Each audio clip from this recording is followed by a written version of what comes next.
Aloha, we are opening the House Committee on Finance for our Thursday, April 2nd, 2 p.m. agenda here in conference room 308. Just some brief housekeeping. If you are on Zoom, please stay muted until you are called upon for your respective measures. Because we have an extraordinarily long agenda today and we want to be conscious of staff resources and also just, not burning everyone out. As much as possible, please stand on your testimony. But if you do feel like you need to provide some color or some context, as much as possible, we're gonna keep people to a 2-minute time limit. So stay brief. Keep in mind, I don't want to overpromise. For the most part, if it's here, it's because it has value. We're not trying to, pull at people's heartstrings here. The other thing is, due to the size of the agenda, we're going to be planning on building in a couple small breaks, but we'll see how it's going. So just for perspective, we would plan on a short break after SB 3233 relating to agricultural workforce housing. That would be prior to SB 2360 relating to state enterprise zones. And a second one, likely opening just prior to SB 3140 relating to the State Fire Council. But if things are going really fast or really slow, we may have to reassess, but that's the plan. Okay, we're going to open up with SB 2969, and then we'll move on to the NIL bill, SB 3263. After the NIL bill, we'll give a brief recess to allow a lot of our interested folks here time to head out, unless you guys want to stay for the next 3 to 6 hours. 3 is optimistic, we'll see. But we'll get into SB 2969 first. That's relating to the Maui Wildfire Exposure Study and Maui Health Registry. Okay, first we have the State Health Planning and Development Agency, SHPTA, in support. Dr. Quinn is not here. We have Roots Reborn in support on Zoom.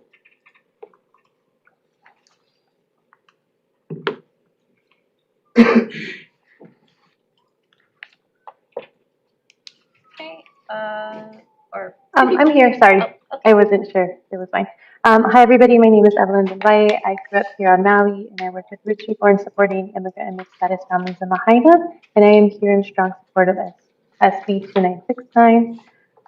Programs like Maui Wildfire Exposure Study and the Maui Health Registry are critical because they provide trusted community-based screenings and connect people to care.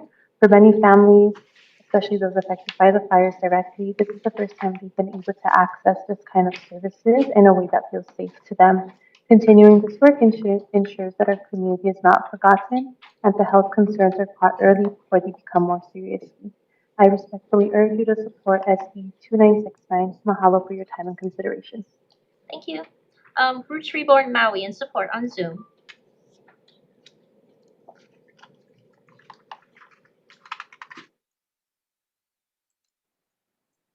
Hello, that would be me. My name is Stephanie Villalobos. I am a Maui resident, community member, and a community care navigator with Roots Reborn. I am here today in strong support of SB 2969. I want to share my experience, not just as a professional, but somebody who personally was impacted. I participated in the Maui Wildfire Exposure Study, and it was honestly an eye-opening for me. Like many people in our community, I was focused on helping others and trying to get through each day. I didn't realize how much the stress and heartbreak, especially from losing friends in the wildfire, had affected my own health. Through the study, I learned things about my physical and mental health that I would have not learned through a regular doctor's visit. The mental health portion especially pushed me to have a conversation with my doctor that I had been avoiding. It made me realize that healing isn't just about rebuilding the homes and the communities, it's about taking care of ourselves too. And through my work, I see that every day that I'm not alone in this. Our team continues to work with residents who are experiencing ongoing health issues like breathing problems, anxiety, depression, and concern about the long-term exposure to smoke and toxins. These issues did not end in August 2023. They're still very real today. One of the biggest challenges we see is access to care. Many of the people we serve don't have insurance or they have coverage but still can't realistically access care because of the cost or other barriers. That's why this program is so important to fund.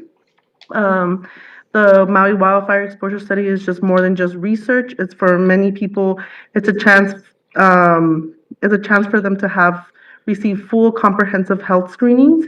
It gives people answers, it connects them to care, and helps them feel seen. At the same time, the data collected through this program is critical.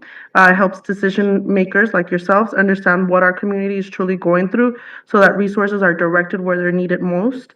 It also ensures that communities who are often left out, like uninsured individuals and working class residents, are included in the recovery efforts. This is not about equity, this is about long-term recovery, and this is about making sure that our community is not forgotten after the immediate disaster response ends.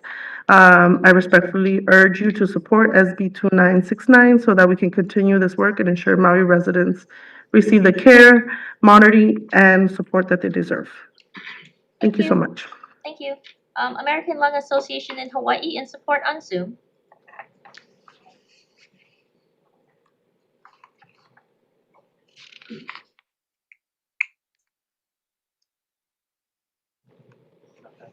Not present.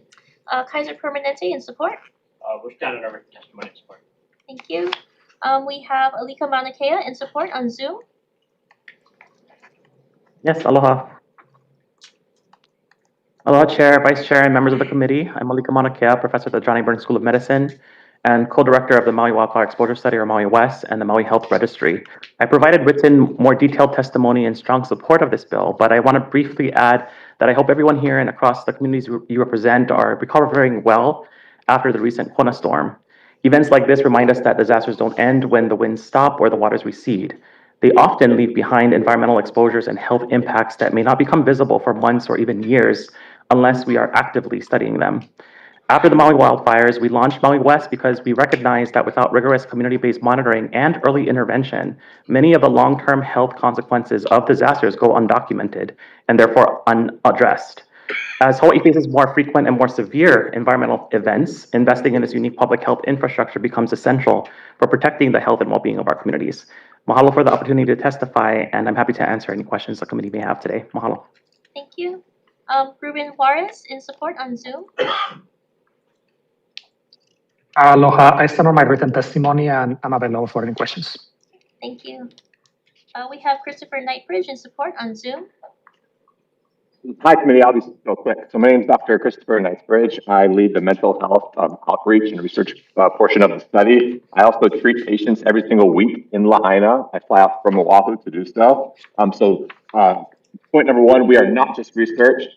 Thousands have received mental and medical screenings, consultations, and then they get placed directly into care by us to our many partners.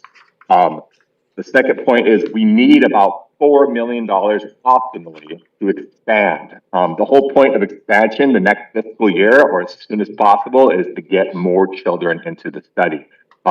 There is no other form of aggressive outreach taking place. I would argue there's really no outreach period taking place in Lahaina anymore.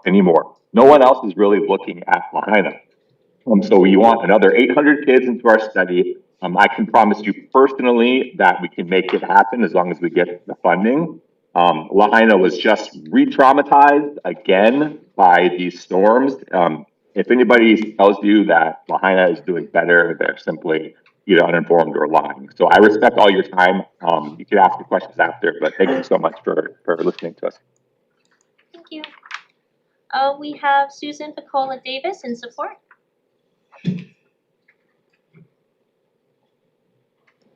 Okay, good. The mics are in the ceiling. Oh, okay, cool. It is quite confusing. Good afternoon. I just heard three of my colleagues testify as to the need and realizing that this is a longitudinal study, but it's not that. It's also helping people be healthy, be mentally taken care of. So Chris only asked for 4 million. I'm going with 4,150,000 only because HB 2340 did not cross over. And so they lost the appropriations for 1,500,000 for 2025 through 2026. And this current bill is for 26 through 27. As for mental health, if any of the current registries were affected by the Kona lows, then we can expect a trigger effect, increasing needs for mental health. Basically, they're lucky because they're going to already be getting mental health since they're in the registry. Reliving losses, houselessness, life endangering weather will show up. The good news is that they will continue to have these services as long as we provide the appropriations for them to continue. Thank you. Thank you. We have Amy Jackson in support. Not present. That's everyone who indicated they'd be joining us today. Additional testimony in support from the Office of Hawaiian Affairs, the Office of Wellness and Resilience, Mayor Bisson with the County of Maui, and Councilmember Paulson of the County of Maui, as well as 10 organizations, all in support, 10 organizations and 18 individuals also all in support. Is there anybody else in the room wishing to testify? Anybody on Zoom? Yes. Aloha. Hi, please just state your name and you can proceed. Aloha, my name is Dana Moore. I actually signed up to give testimony on behalf of Hawaii Community Health. Just wanted to say that we did submit written testimony with great detail. Please go ahead and take a look at that. And just wanted to add that I'm a Maui nurse with Kanaka roots and a disaster responder. As we face impacts from the Kona low, we're still living in the disaster after the disaster from the fires. Maui has severely limited access to health care and essential resources, and it can take months to get care. We have critical provider shortage right now. Maui West is filling these gaps and expanding access across our community. So we need more funding, respectfully, to sustain and grow this work. As Susan mentioned, possibly beyond what is humbly being asked. At Maui West Clinics, we provide health and mental health screenings. We connect people to care and resources and support early intervention before conditions become crises. We also train students and strengthen the local workforce capacity. So this is far more than just research. It's active care, real-time intervention, and a trusted lifeline in our community. I personally have experienced health impacts myself from being in the burn zone, responding. And I've also heard that participants say that this program has saved their life. So the return on investment is immediate and long-term, and early intervention saves lives and reduces costs. Please support SB 2969, and thank you very much from Hawaii Community Health. Thank you. Oh yes, we have your written testimony. I think we have a second person on Zoom. Hello, my Cole. My name is Veronica Mendoza. I'm the founding executive director of Roots Reborn. I stand on my written testimony in strong support of this measure. And I just want to add that with Kona Low, first, I hope that everyone in the room is doing well.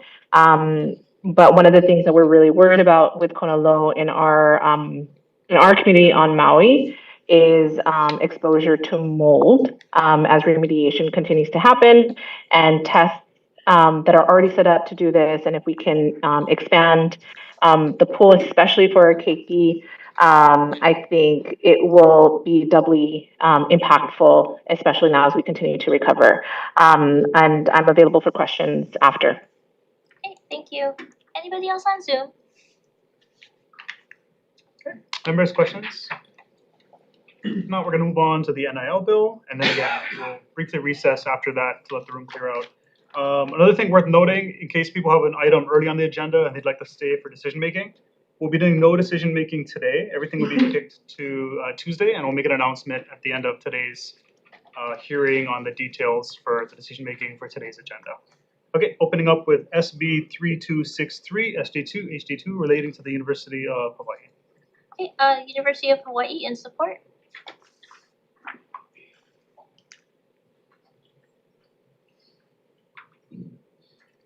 Aloha, Chair, Vice Chair, and Committee. My name is Laura Beeman, and for a couple more weeks, I am the head coach of the Rainbow Waitangi basketball program at the University of Hawaii. I am here on behalf of Athletic Director Matt Elliott, who was unable to be here because he's traveling with our softball team. We stand by our testimony for SB 3263, ST2, HD2, and just want to reiterate the importance of this bill to the university as we ascend into the Mountain West. Thank you. Grassroots Institute of Hawaii with comments? Not present.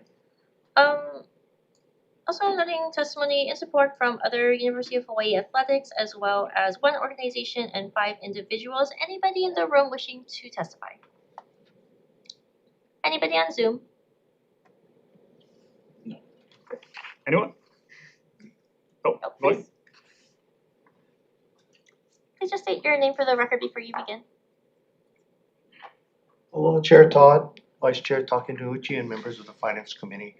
I'm Albert Shi, Executive Vice President for Island Energy Services. We're often more commonly known in the marketplace as the Texaco brand. I come here in strong support of Senate Bill 3263. We've been a long-time corporate partner, which means, we've supported the university, and, for us as a business, it's an investment. We feel that supporting University of Hawaii, in particular the athletic department, is a really, really good investment because we know how near and dear to the hearts of everyday people this institution and the athletic programs are. So I would, I've submitted written testimony, but I just want to draw your attention to the end of the first paragraph where we point out that, economic studies have shown that the University of Hawaii Athletics has produced a sizable return on the investment. And that's part of the reason why business community does what it does.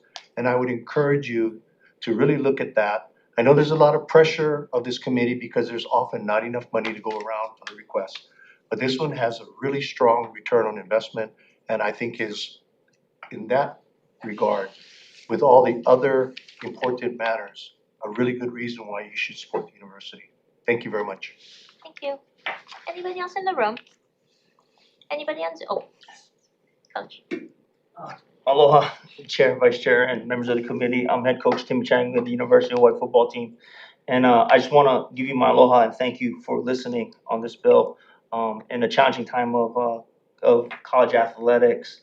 It is an unbelievable, momentous time for us as a university as we are excited about our athletic programs. But this bill will help us. It'll help us retain and recruit a lot of the members that you see here standing here in this room of our players and our staffs and our athletics program as we move forward. Your support is definitely needed. So thank you guys for listening and aloha. Thank you. Anybody else in the room? Anybody on Zoom wishing to testify? Members, questions? Quick question. Coach Chang, since you're here and all of these athletes are here, can you just give us a brief introduction of who is here? Sure. You guys want to just mention if you play for football, please raise your hand. Oh wow. Okay. If you play any other sport,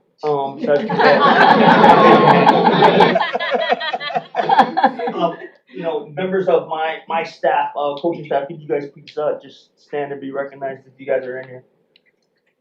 Okay.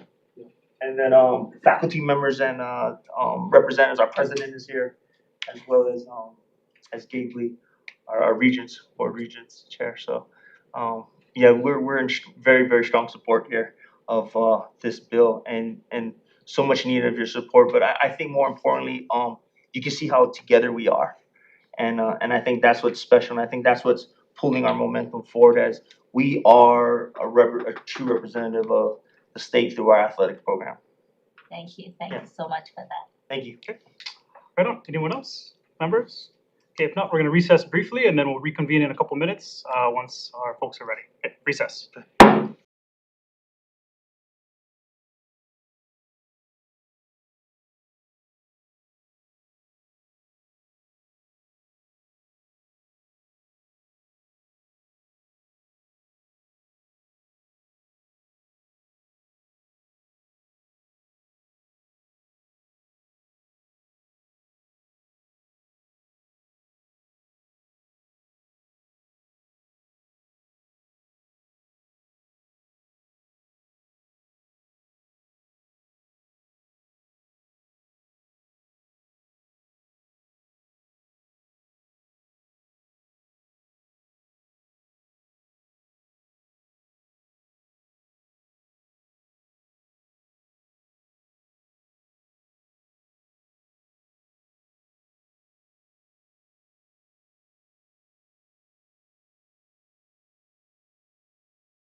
Hi everyone, we're back for the rest of our agenda. We have SB 2602, ST1, HT1, relating to the general fund. Number someone indicating they'd be joining us, but University of Hawaii in opposition, as well as one organization in opposition and one organization providing comments. And is anybody in the room wishing to testify?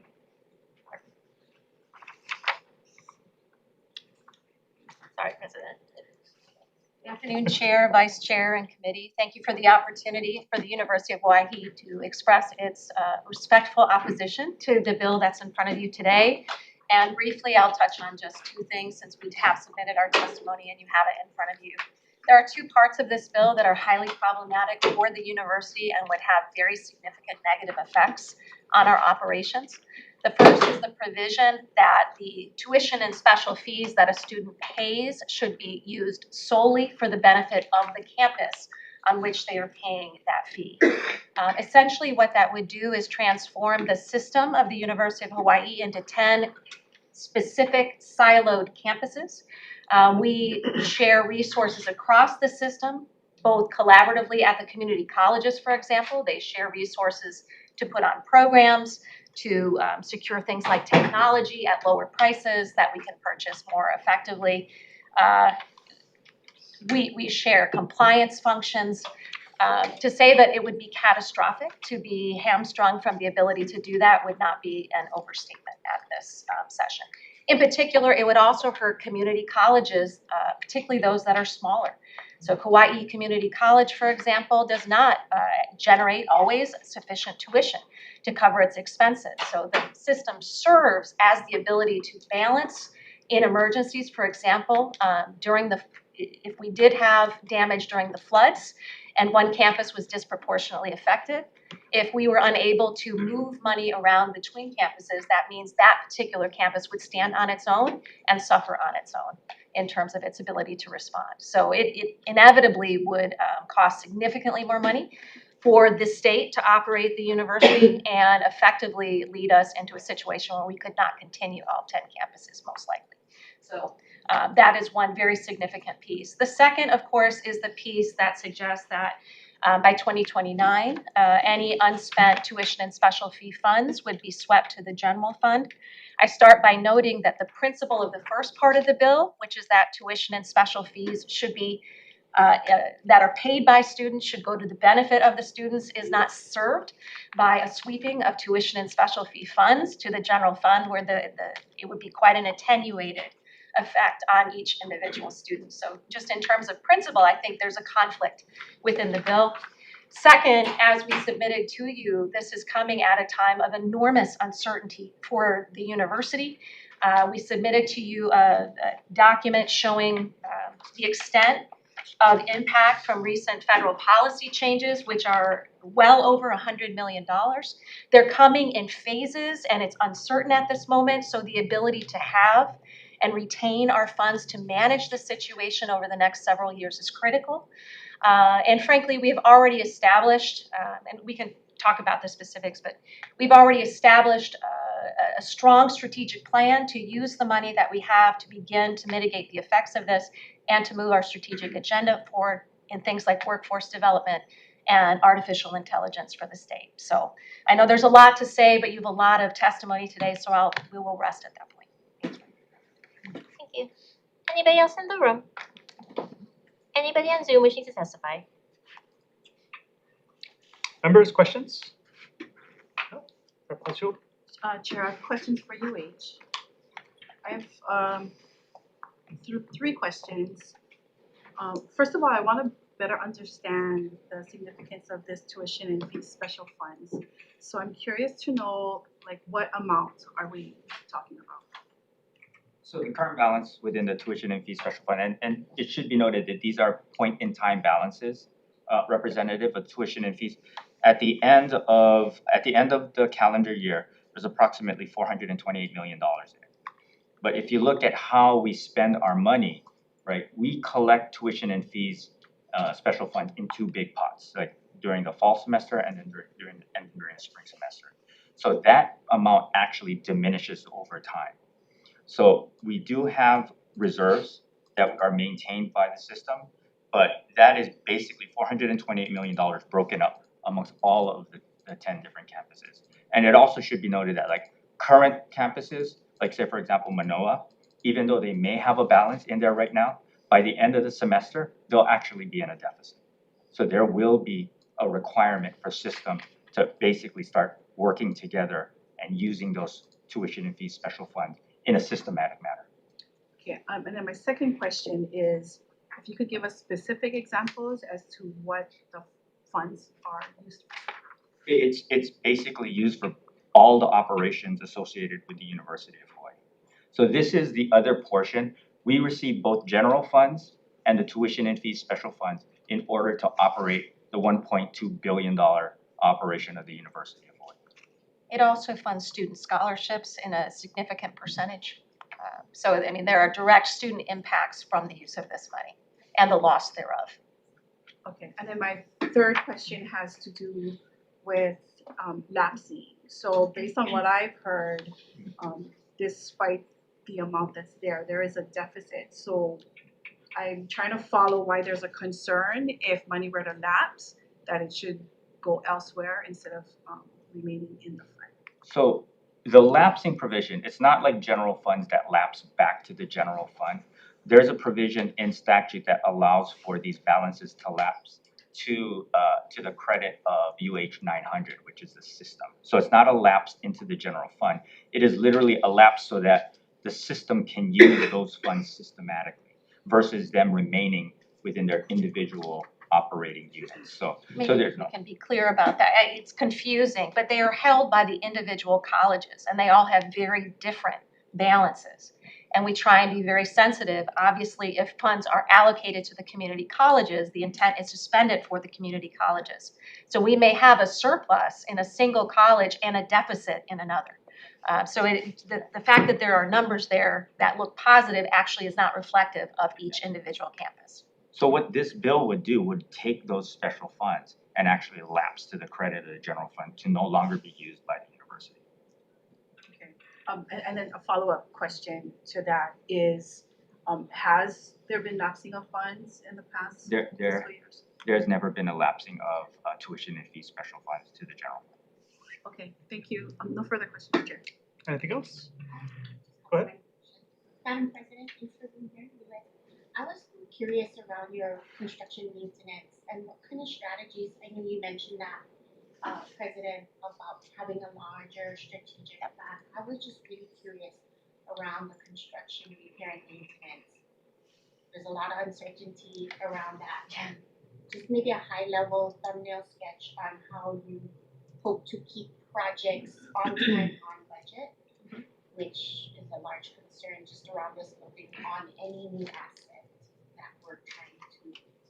Sure, and the specifics I can leave to you, but what I can say is if these funds are lost, they will not be used for that purpose, right? And what we are doing right now is beginning to have the conversation. It took me a year, right? Understanding I'm coming in as a new president a year into this. Now we have our strategies, we see where our significant challenges are, and maintenance and deferred maintenance is a huge one. So that's part of the conversation we're having. How much can we spend in a year realistically to advance and reduce the backlog of maintenance? Those are all things that are under discussion right now for use of these funds. And in terms of the structure, I'll let you. In terms of like what the backlog is right now, Representative, I mean, we have over $600 million in deferred maintenance that's basically needs to be addressed like now. But if you look at how much we receive in support for that from the state, our RIM funding is maybe like $30 million.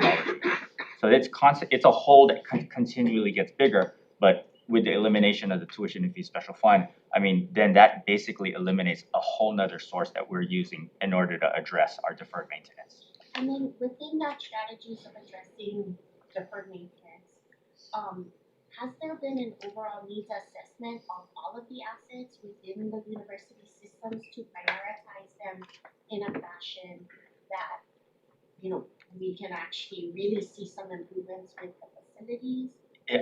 There is actually there's a program that's managed, and I apologize because VP for administration is not here, but there is a system that they use, I can't remember exactly the name of that system, that basically systematically shows all of the life cycles for every single asset that we own, whether it's the physical plant, whether it's the mechanical system or the electrical system within the physical plant. And it shows where they are in its current life cycle. And it basically shows how much maintenance is going to be required in those facilities to run. And that's what makes up this over $600 million deficit that we're. And then within that life cycle program, I'm guessing there's some strategies to tackle them.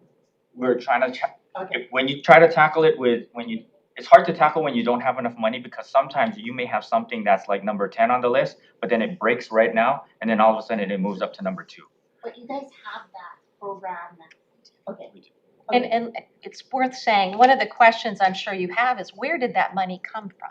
How did we amass this money? And the truth is, it's probably a one-time thing that came from the federal COVID money at a time when we were not spending money in order to be very conservative, projecting major deficits at the time, and ended up getting very significant federal funding that then was amassed while there was a conservative approach to spending it. So this is not a situation where the university is overfunded and we need to readjust that number. It is literally a snapshot in time and an opportunity at what is an incredible inflection moment for the university, with AI changing, with the federal policies, et cetera. So we're incredibly fortunate to have that ability to respond to this moment with that funding, and we would lose that if it was swept. Thank you, teacher. Anyone else? Okay. If not, thank you. We're going to be moving on to SB 3229, SD1 HD1, relating to the University of Hawaii. Okay, University of Hawaii with comments. The university will stand on its written testimony. Yeah. Oh, I'm sorry. Oh. Good afternoon. Tim Nolan, CEO of UH Foundation. I'm CFO of UH Foundation. We both stand on our written testimony in support of the. We're here to answer any questions. Okay, thank you. Yes, that's all the testimony we received, members, from University of Hawaii and then from the foundation. Is there anybody else in the room wishing to testify? Anybody on Zoom? Thanks. Any questions? If not, SB 3199, SD1 HD1, relating to mental health. Okay, Department of the Attorney General with comments. We provided our written comments in our testimony, and I'm available for questions. Thank you. Thank you. State Health Planning and Development Agency in support. Okay. Office of Wellness and Resilience in support. We'll just stand on our testimony. Thank you. Thank you. We have Veteran Mental Health Leadership Coalition in support on Zoom. Not present. Reason for Hope in support on Zoom.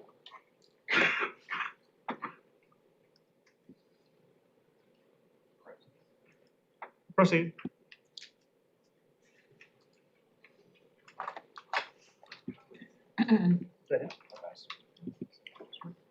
Reason for Hope, Jesse McLaughlin.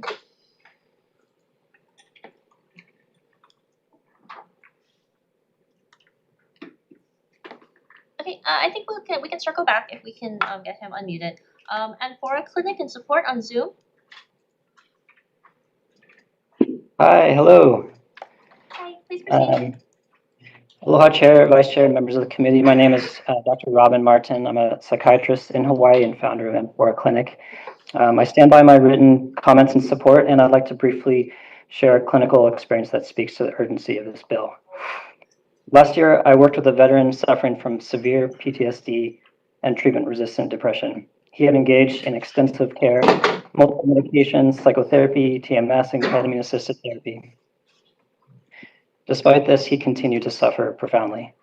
We began exploring additional options that are currently unavailable or inaccessible here, including ibogaine treatment programs outside the United States. These came with significant logistical, legal, and financial barriers. Before we were able to pursue that path, he died by suicide. Cases like this are not rare. They reflect the reality that some patients exhaust all currently available treatments and are left without viable options. For patients like this, I can't help but wonder if he might still be alive if more treatment options were accessible to him. SB 3199 does not expand access prematurely, but it ensures that Hawaii is prepared to thoughtfully evaluate and responsibly integrate emerging therapies as the evidence evolves. Mahalo for considering this bill. Thank you. We have Clarity Project in support. I stand on my written testimony. Thanks so much. Thank you. Circling back to Reason for Hope.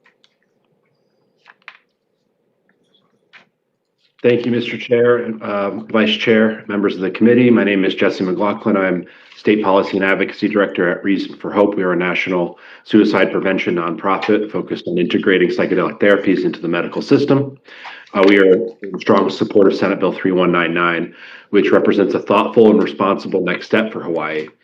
The mental health crisis in America continues to impact veterans, first responders, trauma survivors, and families across the state. Traditional treatments for conditions such as PTSD, treatment-resistant depression, and major depressive disorder have not been sufficient for many individuals. At the same time, the FDA has granted breakthrough therapy designation to MDMA-assisted therapy for PTSD and multiple psilocybin-assisted therapies for treatment-resistant depression, as well as 5-MeO-DMT, a compound to treat treatment-resistant depression. This breakthrough therapy designation recognizes their potential to provide substantial improvement over existing treatments. Senate Bill 3199 wisely established a 2-year task force to prepare the state for potential federal action. This is a bill that will ensure Hawaii's regulatory, clinical, research, and workforce infrastructure is aligned and ready if and when federal approval occurs.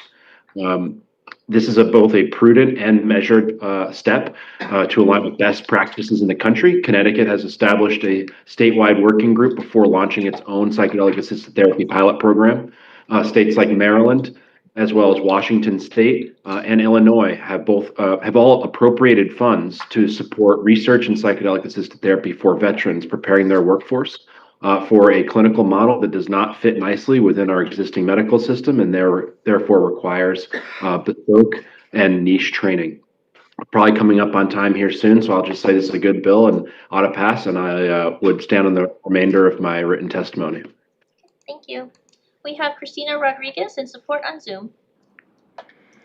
Aloha, Christina Rodriguez here. I'm a registered nurse specializing in psychedelic. If you could speak a little louder or turn your microphone up, because it's a little quiet in the room. Can you hear me now? Is that better? Kind of. Hello? Okay, I'll do my best. Is that better? Yeah. Okay. I'm a registered nurse specializing in psychedelic-assisted therapy, and I live here on Maui. I'm in strong support of this measure. I had the honor of serving on the Hawaii Psilocybin Task Force 2 years ago, and I'm currently on the Board of Advisors for Clarity Project. I'm trained in the Western medical model as well as psychedelic therapy and MDMA through MAPS. And I'm trained in traditional medicine cosmologies to work with psychedelic plant medicines. I've personally developed and currently teach curriculum in the use of plant medicines in Oregon as well as in with the University of Pennsylvania. The medicines in question for research are considered emerging and breakthrough therapies, though the science and the medical community are only now substantiating what indigenous communities have known and practiced for millennia.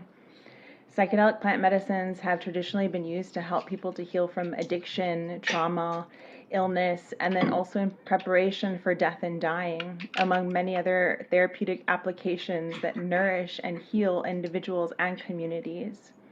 It's not a matter of if, but when the federal government legalizes these medicines due to their efficacy. And we need a workforce that's educated and prepared to serve the people of Hawaii. I'm personally prepared to help train and support clinicians and patients here in Hawaii.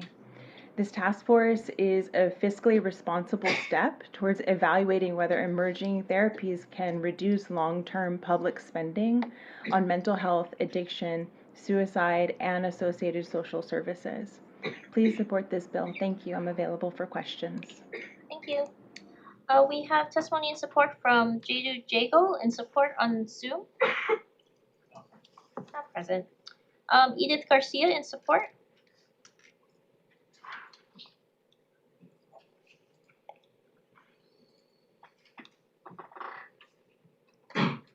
Hello, Chair, Vice Chair, and members of the committee. My name is Edith Garcia, and I'm a combat veteran.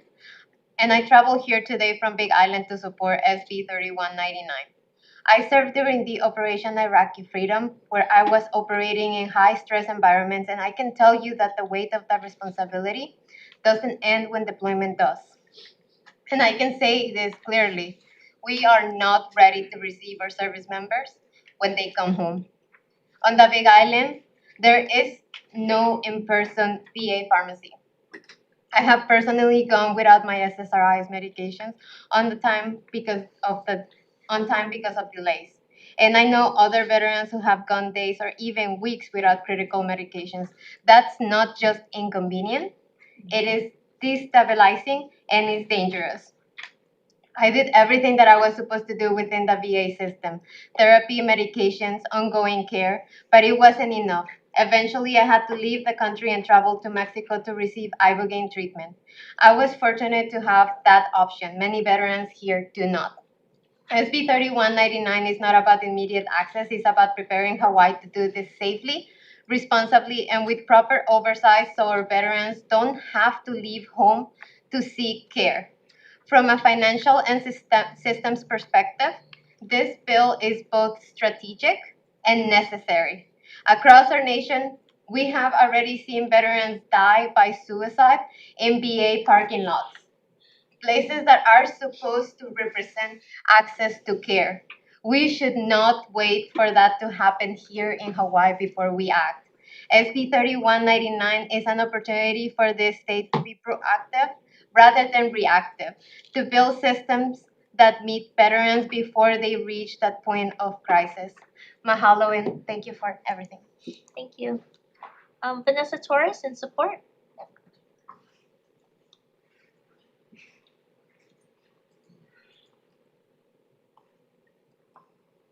Aloha, Chair, Vice Chair, and members of the committee. My name is Vanessa Torres. I am the Public Relations Officer for the American Legion Hilo Post 3, but I'm here today to talk to you as a person who has benefited from these breakthrough therapies. I'm also a retired Marine. I'm married to a retired Marine. My son is currently serving in the United States Marine Corps. My family fully understands service and sacrifice and the struggles that accompany them. Having endured devastating series of traumas in service, I was diagnosed with complex PTSD and eventually treatment-resistant major depressive disorder. My understanding of mental health conditions and my own is personal but also academic. But having a bachelor's in psychology never shielded me from depression or anxiety's grip. It did give me a clear understanding of the science, though, and about 8 years ago, I learned the promising effects of psychedelics in research with veterans with PTSD. I took serious note and continued on with my therapy at the time, figuring that that was going to be my path.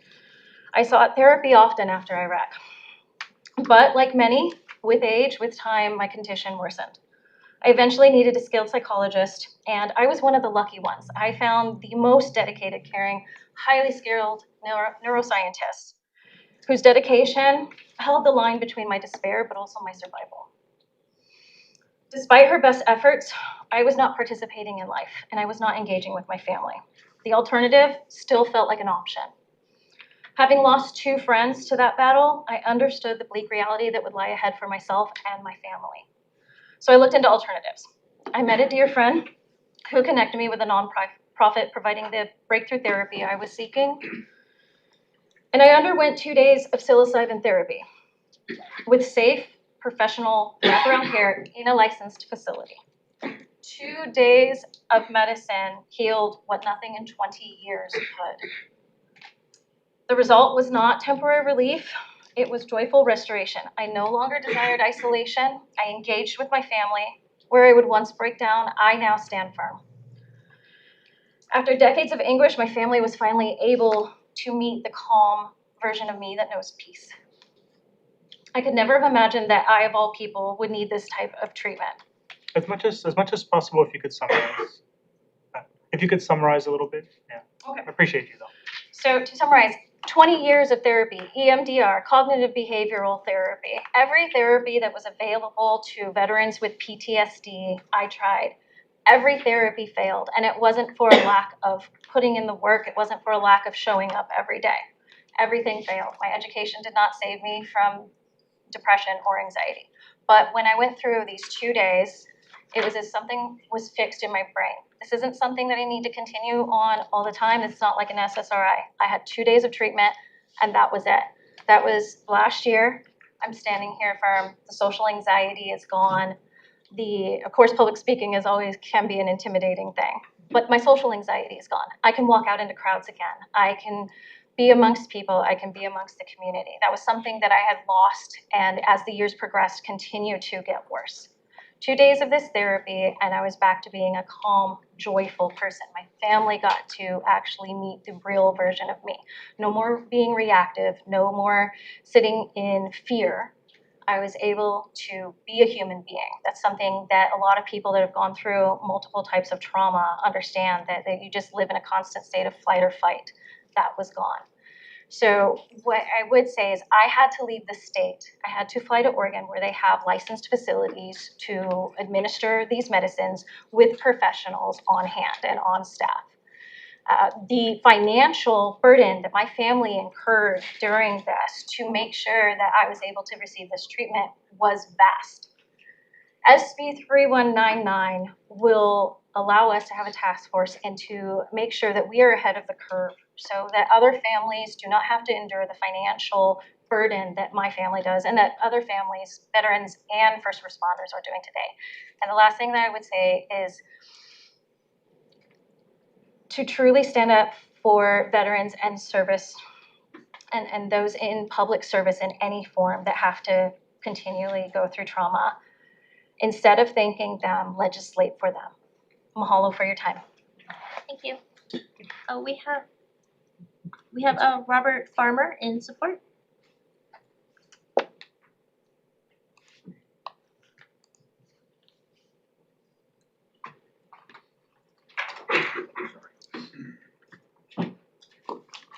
My name is Bobby Farmer, Chair, Vice Chair, members of the committee. I'm a resident of the island of Hawaii. I served 22 years in the United States Army, including 14 years in Special Forces, with 10 combat deployments to Iraq and Afghanistan. I was wounded in combat multiple times, and I struggle with the physical injuries and the invisible wounds today. For over 2 decades, I was trained to be a weapon. Then I was sent home to find peace. But after seeing the worst that humanity can do to itself, it just doesn't turn off. War doesn't stay overseas, it follows you home. I sought help through our Western mental health system. I did everything I was supposed to do, but nothing brought lasting relief. It wasn't until I traveled to Mexico through the nonprofit vets and I received Ibogaine treatment that I experienced real healing, clarity and peace and hope from trained professionals. As a commander of the Military Order of the Purple Heart, Big Island Chapter 731, I am here in support bringing this healing to our veterans and first responders. I'm on the front lines again fighting to end this systemic suicide rate this country is all but forgotten about. If the pills the VA is handing out like candy worked, then why are we still killing ourselves? As we sit here this morning, a new generation is already following in my footsteps. With the very real conflicts involving Iran right now, we are sending more young men and women into the same fire I walked through. Just like the World War II and Korean veterans fought for the 1976 Disability Act, I am here fighting for the next generation coming behind me.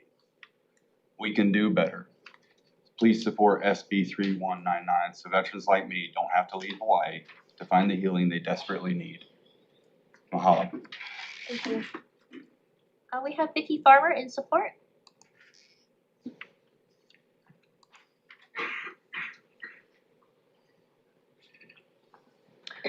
Aloha, Chair, Vice Chair, members of the committee. My name is Vicki Farmer. I flew from Kona to be here today with you.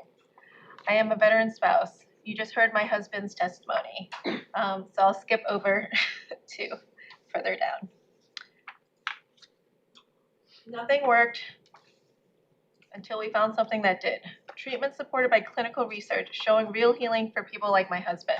Research from Stanford, Harvard, Yale, and Johns Hopkins continues to demonstrate what families like mine already know.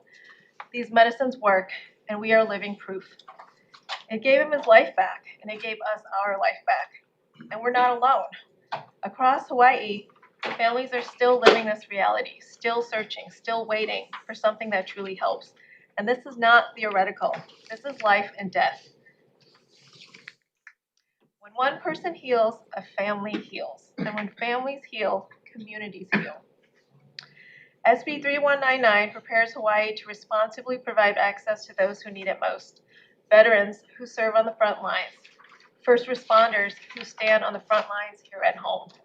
Our police officers, firefighters, and EMTs, individuals who do not witness trauma once, but hundreds of times throughout their careers. Different uniforms, same invisible wounds. And the families who quietly carry that trauma beside them. And the many others for whom traditional treatments have failed. Today, each member of this committee holds the power to move Hawaii forward, to stand behind legislation that supports the very people we ask to carry the weight of trauma for our communities every single day. Honor them by passing this bill. Then we can truly say, thank you for your service. So I respectfully ask you, please pass SB 3199 and help it move smoothly through conference. For all the families still struggling, for the veterans and first responders still fighting to stay, and it honors those who did not make it. Mahalo, mahalo, mahalo. Thank you. We have testimony from Duration and Support on Zoom. Aloha Chair, Vice Chair, and members of the committee. I'll stand on my testimony in strong support of this measure. Thank you. Members, that's all the people who indicated they would be joining us today. Additional testimony and support from DOH Behavioral Health Administration, as well as the State Council on Mental Health, the Disability and Community Access Board, 2 organizations, and 26 individuals all in support, as well as 2 organizations in opposition. Is there anybody else in the room wishing to testify? Please come forward.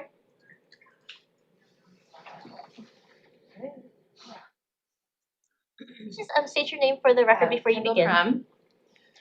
I live here on Oahu in Kailua. I submitted written testimony and I stand on that, but I do have a couple comments. I am the spouse of a multi-tour combat veteran in the Army. I have PTSD myself. I have also been a former school teacher, and I am currently getting my MSW and will be a future practitioner, licensed clinical social worker and psychedelic practitioner. I can tell you that these compounds have changed my life. It has saved my marriage. We would not be together today if we did not have the experiences that we did with these compounds. I will say, as a practitioner, I want as many tools in my toolbox as possible to treat folks. Not everything works for one individual. So the more therapies and modalities I have at my disposal, the better outcomes I will have for my patients, my future patients. I'll also say that I think, since we are in the finance committee, there's very effective ways to use our money, and I would love to see our money be used at root causes instead of symptoms. I would rather see our programs be funded that help treat the root causes instead of like criminal justice symptoms, right? So yeah, I really am in huge support of this bill. My life has benefited from it. My husband's life has benefited from it. Friends and family. Study research is clear. I mean, the research is going to continue, but it's all been, clinically significant studies. And I know, I will say, for those who are in opposition of this bill, what I have heard is they don't understand, why do we need to do this because other FDA modalities don't need this. Well, this is not like taking Prozac and then going about your day, right? Like, this is a whole completely different modality where a container is significant to the therapeutic outcome. So having the container ready for folks to use these compounds in a safe way is completely necessary for folks to have a good experience and get the therapeutic benefit that they need from these compounds. You just can't take these compounds and hope that everything's going to be great. It just doesn't work like that. So that is why we're asking you to do something differently that we don't have to do as like Zoloft or Prozac or other, prescriptions on the market today. So I will end my testimony there. Thank you. Yeah. Anybody else in the room? Anybody on Zoom wishing to testify? Oh.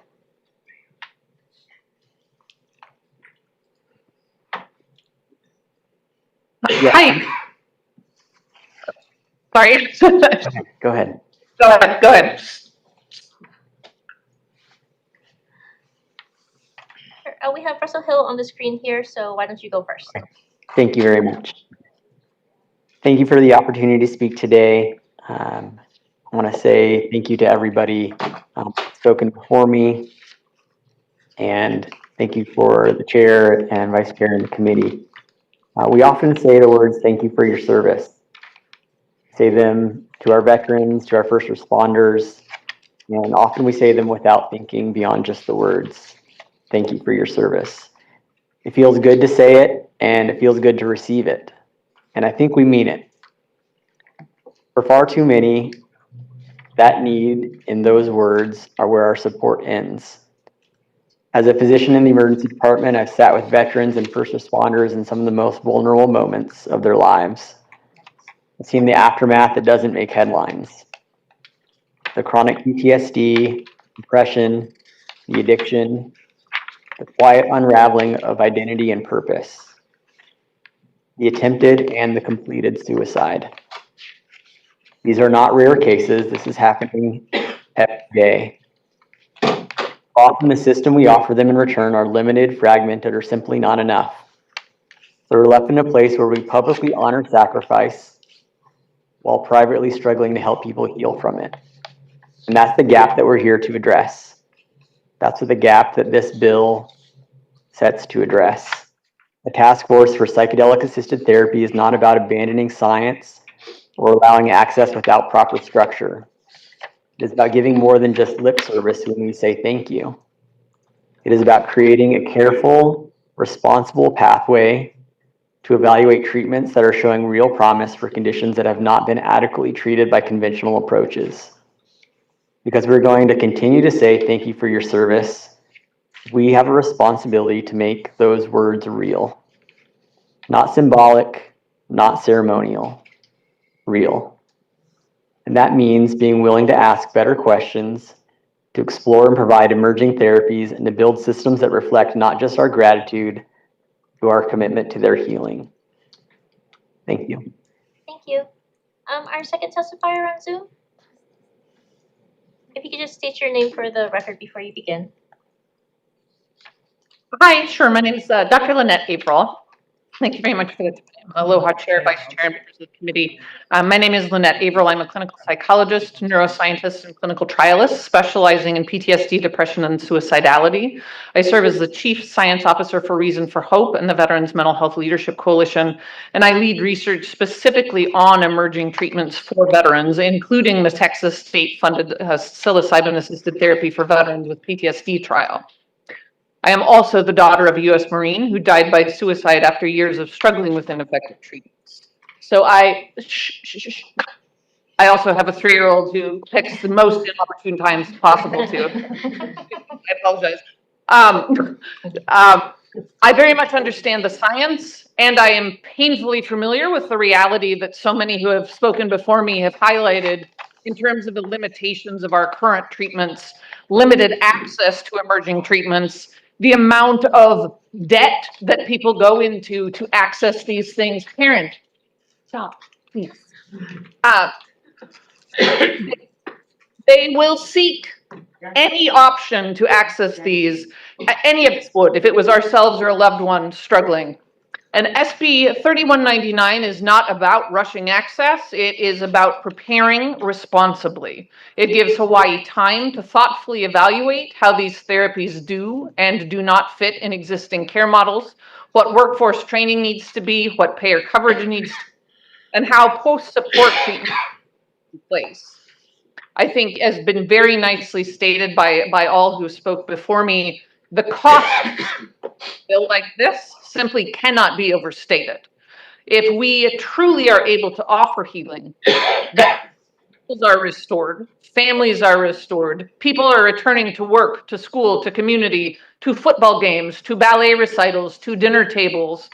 And there are fewer hospitalizations, fewer arrests, less homelessness, less addiction, less death. And there is more life. And not just life at a baseline of tolerating existence, but truly reconnecting with lives that people want to be living. And I think, again, as other people have stated, that is how we truly say thank you for your service and have it mean something. Hawaii can engage in this bill, support and prepare, be proactive, and lead in critical ways that ensure rapid, safe implementation whenever the FDA occur. And I respectfully urge that you pass this bill. Thank you so much for the time and for your attention. Thank you. Anybody else on Zoom? Members, any questions? Seeing none, so we have a bill coming up, SB 2550 SD1 HD1, relating to school modernization. And after that, we're going to be taking one bill out of order, which is SB 1432 SD2 HD2, relating to changes to responsibilities of the Department of Health concerning patients, the County of Kalawao, and the Kalapapa settlement. So SB 2550, and then onto that measure. Okay. SB 2550 SD1 HD1 relating to school modernization. We have the Department of Education in opposition. Aloha Chair, Vice Chair, Jesse Suzuki, Deputy Superintendent of Operations, Department of Education. We stand on our testimony in opposition. Thank you. Thank you. Schools Facilities Authority in support. School Facilities Authority here to support the bill. Thank you. Thank you. Members, that's all the that's everyone who indicated they'd be joining us. Additional comments from 1 organization, 2 organizations, and 6 individuals in support. Is there anybody else in the room wishing to testify? Please. Please just state your name for the record before you begin. My name is Susan Piccoli Davis. I'm a member of the public. I didn't have time to put my written testimony in. I just want to say that I strongly support this bill. The CIP planning database for school facilities is very much needed statewide. The Department of Education had created a facilities portal several years back. It is no longer active. I strongly support Ricky Fujitani's testimony. Although the DOE addresses the enterprise systems, statewide facility assessments, and the Hawaii State Board of Education reviewed prior to prioritization processes, they say it already provides a comprehensive data-driven framework for modernization. I do not agree with that statement. Improving and integrating these department-led systems is the most efficient, accountable, and educationally sound path forward. My recommendation is for a decision be made between the DOE and the SFA, as long as one entity commits to a system that has public face. I also appreciate the sum of $4 million being appropriated for this. And more importantly, the database would allow this information to be presented geographically by Senate and House legislative districts, improving transparency and supporting informed budgetary decision-making. This may be a solution, and the legislature has been looking for a solution for a few years. Thank you. Thank you. Anybody else in the room? Anybody on Zoom wishing to testify? Okay, members, questions? If not, we're going to move on to oh, sorry, go ahead. Is SFA here? Yes. Yes. There he is. Everything. I think I have 2 questions for you. So as a former teacher and with the DOE giving the mantra all the time about data-driven instruction, I am glad to see something that looks at also putting data-driven things on the department itself. In reading the bill, I know that since this is not necessarily your bill, if you can maybe give some clarity. In there, it asks for the database to be organized by legislative districts and complex areas, so that legislators and stakeholders can assess the needs and priorities specific to communities. My question is, by putting a database of projects, in the department classified by legislative districts, could that lead to possible politicization of inequities between certain areas in the state? The importance of data is so you can make informed decisions. Right now, you don't have that information. So then it actually, to me, makes it more equitable because that information is public and can be debated and can be challenged. Whereas right now, it's not. So actually, I think it will be counter. More information creates more discussion, more debate, and it's transparency on where money's being deployed and where it should be deployed for the greatest need. So that's why the importance of a database, that kind of information, is even more critical for overall equity. And then my second question is, in several of the testimonies, people have pointed to duplication, conflicting priorities, and delays in project delivery, things like that with using SFA. If the bill could be amended or refined to address those items that I think you probably read in let's say the department's and HGA's testimony, are there any suggestions that you could have to do that? Well, what the bill does is give the SFA statutory authority to actually do this and implement it, which removes barriers for implementation. Right now, it's unclear who should do it. It really doesn't matter. It has to be done, and until we do it, you won't have the information to make the key decisions. So the bill does allow for that authority through changes in the actual statute. Actually, if I can just ask one more, and this is about, I think I had read, not just here, but in many different testimonies about SFA. If you can address something that I've read, I think, I believe in testimony here, but also in several times over the last couple of years that I've been here, people have said SFA hasn't proven themselves to be able to do projects like building schools or doing several of these projects, or it'll be too much for you guys to handle. Can you tell me if those statements are true? So we are only allowed to do what we've been assigned by the legislature. We have 3 swim lanes. The first is preschools, and we've literally increased the amount of preschool capacity by 100 classrooms since it started. This year, we will probably encumber and deploy 6 new preschool hubs across the state. So in preschools, we're a key component of Ready Keiki.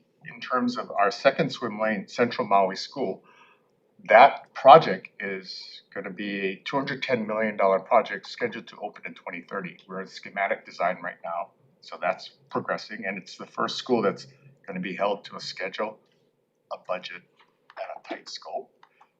Our third swim lane is workforce housing. Within 6 months of the passage of the bill, an RFP was put out for Milani High School. Right now, we've submitted the environmental assessment, and we're in a 201H process to get zoning exemptions. So in the 3 projects we've been assigned by the legislature, there's been significant progress on all fronts. Thank you. Great, thank you. Apruso? I have a question for Director Suki. Or Assistant Superintendent Suki. I don't know. Superintendent Suki. So I have hesitations about this measure because I don't like to see parallel structures created, and I very much appreciate the work that SFA has done, but I feel like you folks are making it hard to support you because while you say that you have created these processes and these structures, they're not apparent to the public and they're not available for us to, not easily available for us to have these conversations with our constituents and to really talk about how we can depoliticize, in particular, our CIP process around facilities. So, I'm not sure what the outcome of, this legislation will be and if this bill will make it through conference committee, but I would really urge you folks to double down on the transparency work because it will make our conversations much easier. And I guess that wasn't a question. You can just end with an inflection. Question mark? Or do you have, like, what are your thoughts on that issue or on that kind of thing? Well, there's so much to talk about, but we do have plans, we do have a process. We wrote about it in our testimony. Projects are prioritized during the budget cycle by the schools and the complex superintendents and approved by the board, which is eventually brought to the legislature. There used to be, I think, this forward-facing public page. It was taken down before I joined, but I understand it was taken down because the information wasn't accurate because of the way the system was set up previous to a lot of folks who actually are there now. But we've been looking at, because our software is going through an upgrade cycle, and so it's good timing. For me anyway, I just started in September, but it's good for me because we really get to look at now how do we create that forward-facing portal. And so we're finding that there are a lot of opportunities to do that, and we'd like an opportunity to do that before the next leg session, because we've got portals that we need to work on two sides. One is on the work orders for Maximal, which is the repair and maintenance stuff that comes in from the schools. We want it to be easier to use. It has everything you need in there, but it's wonky, and we want to outward facing. What we're seeing from the vendor, it looks pretty good, and so we're working toward that. And then with the CPT, we're looking at improving on that system. That's the CIP and modernizing so the outward facing is clearer and we get a better picture of what's going on. And as far as tracking our assets, it's all in the Maximal. We had a evaluation of all the schools a few years back. It needs to be updated. That's an ongoing cycle. We have 4,000 facilities across the state, so it takes time to upgrade. But we have that data, we have that information. We use it to make decisions. Thank you. Thank you, Chair. Any additional questions? Okay, if not, so keying in on what we said a little bit earlier, we're going to jump ahead to SB 1432, and then we'll bounce back. So SB 1432, SD2, HD2. Okay, first we have the Department of Health and Support. Good afternoon, Chair, Vice Chair, members of the committee. Dr. Diana Felton from the Department of Health. We stand on our written testimony. Happy to take any questions. Thank you. Department of Hawaiian Homelands and Support. Not present. Office of Hawaiian Affairs with comments. Not present. We have Councilmember Rollins Fernandez with the Maui County Council in support on Zoom. Yeah.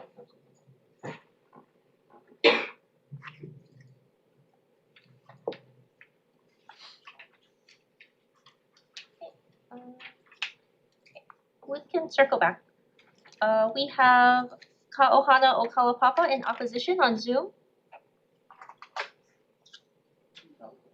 Not present. We have comments from DeGray Vanderbilt.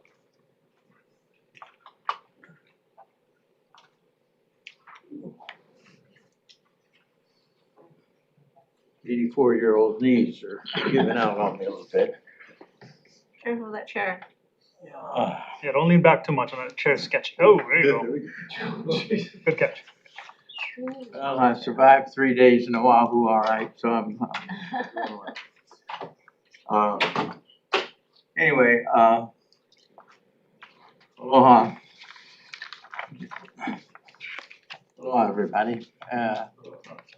Yesterday, I delivered to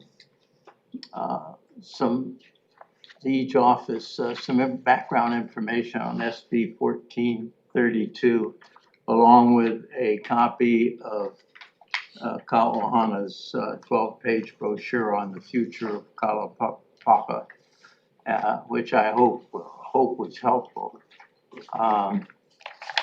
My testimony basically is focused on the lack of any community engagement to use in the transition planning for the future of Kalapapa when there's no longer a patient resident community there.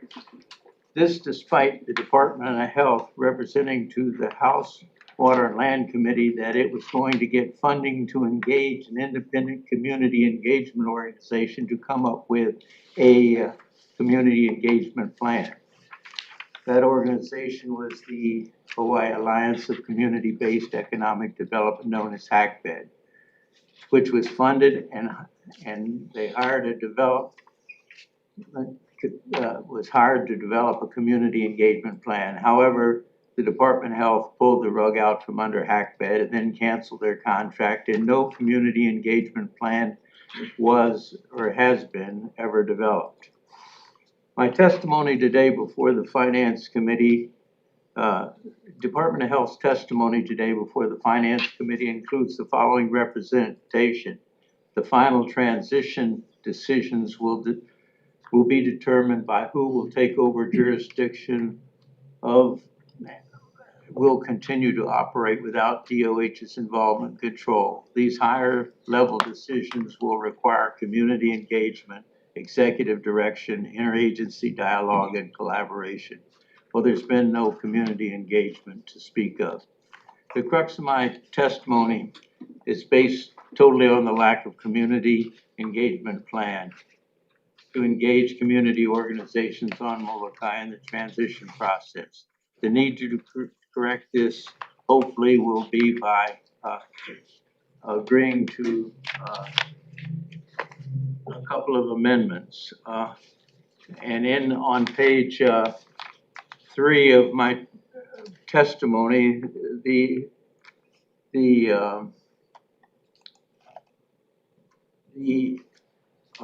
amendments are in red, and the two basic ones are on page 3, lines 1 through 4 of the bill be amended to say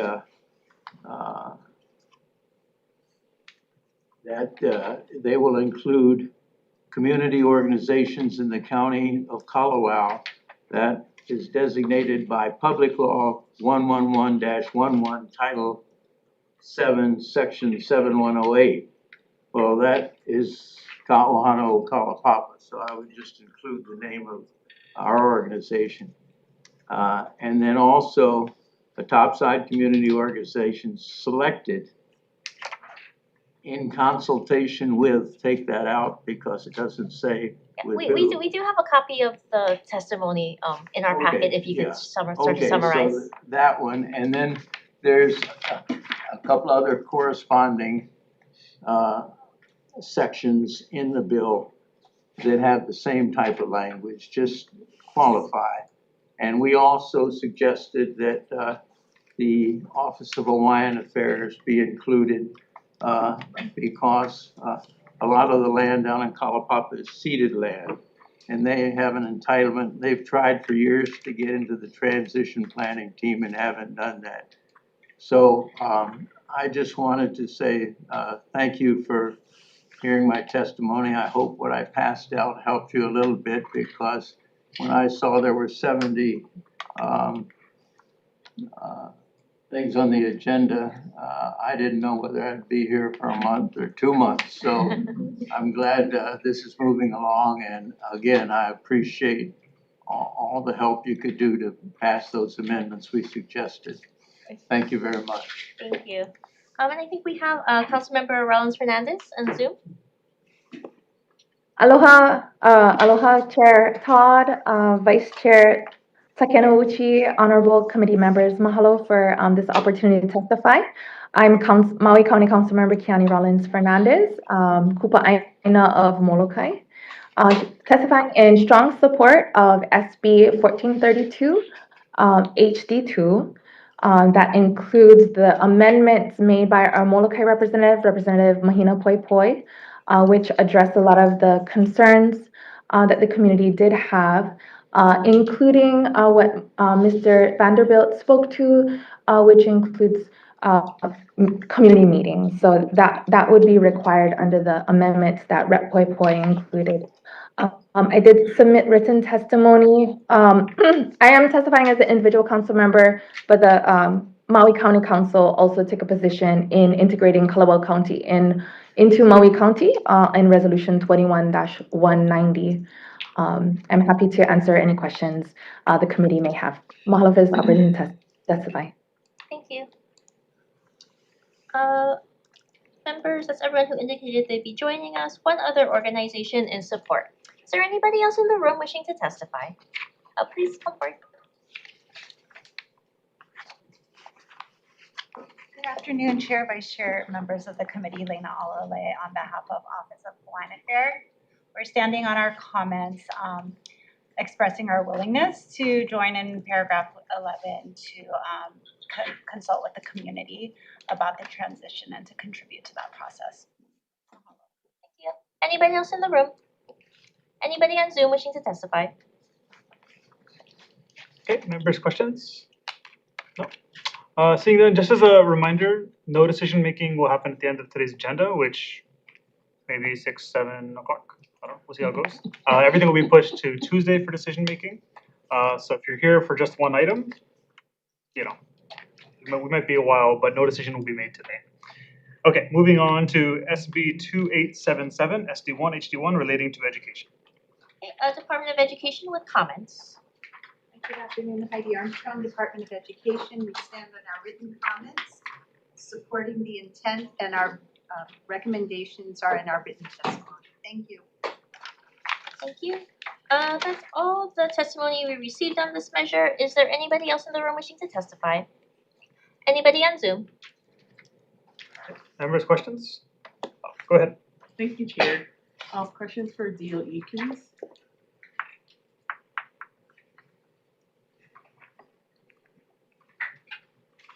Thank you so much for being here today. So last month, I attended a student book launching at Kapalama Elementary School. It was Joseph Kekuku's Musical Gift of Aloha. Can you please share with the committee how this project came about, and if you could go into details a little bit about the funding and the difficulties, and how this bill can help with further projects like that? I can give you general information on that. It started out as a class project, and it was a 3-year project that ended up being completed through an after-school club of a group of students. So it was a very enriching but lengthy project over a course of 3 years.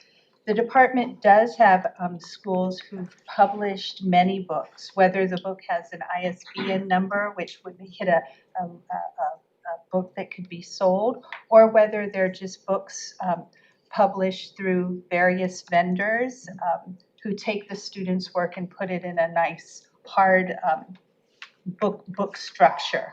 Our schools are doing this. It is a very valuable activity when the teacher coordinates the desired outcome of the learning to be the product of a book.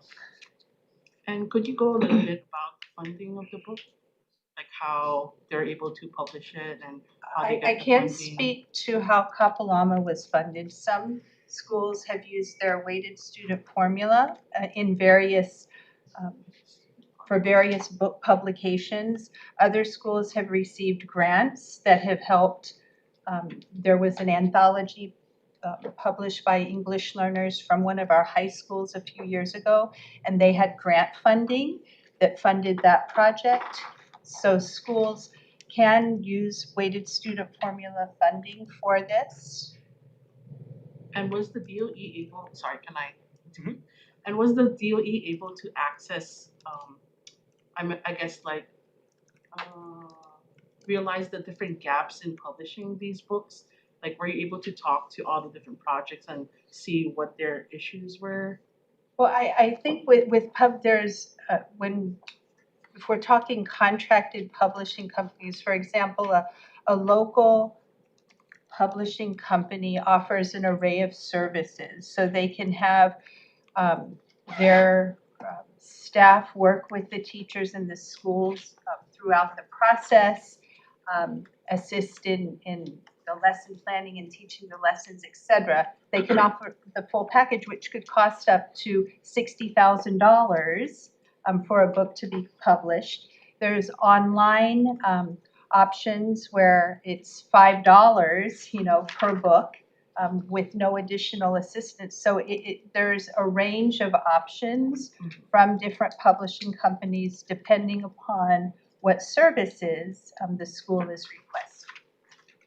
Okay, thank you, Chair. Thank you, appreciate it. No problem. Go ahead. I know you couldn't give an estimate on, I guess, other schools' publishing costs, but to fulfill this particular bill, it says blank appropriation. Do you have any idea or an estimate on what fulfilling this bill would cost? It depends how many books are published. And I think depending on funding, there are $5 options and there's $20 seems to be a reasonable amount. Not getting full service package, but to be able to publish a book. And then it depends on how many students or how many students, yes. how many books are made. Okay, thank you. Okay, anything else? If not, we're going to move on to the next item. We have SB 3325, SD1, HD2, relating to public school Medicaid reimbursements. Department of Education and support. The department stands on its written testimony and support. Thank you. Thank you. That's everyone who indicated they'd be joining us today. Additional testimony and support from 2 organizations and 1 individual. Is anybody else in the room wishing to testify? Anybody on Zoom? Thanks. Members, questions? No? Okay. We're going to move on to the next item. We have SB 2024 HD1. Department of Education with comments. The department stands in its testimony. Thank you. Thank you. School Facilities Authority in support. School Facilities Authority is here in support. Thank you. Thank you. Hawaii Kids Can in support. Stay on our testimony in support. Thank you. Thank you. That's everyone who indicated they'd be joining us today. Members, additional testimony from the State Public Charter School Commission in support, as well as 4 organizations in support, 1 in opposition, and 4 individuals in support. Is there anybody else in the room wishing to testify? Anybody on Zoom?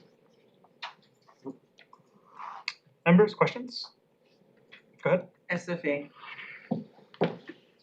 Are you going to ask for a TMK or no? In my next set. 3 TMKs?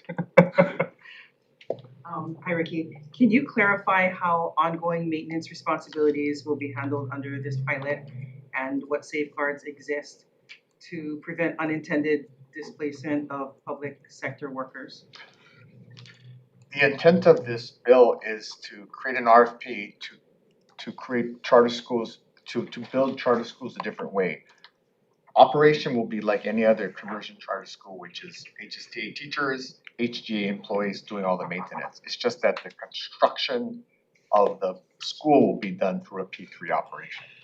But like any other charter school, like any other conversion charter school, they're all union employees. Okay, good. I wanted to make sure I address that.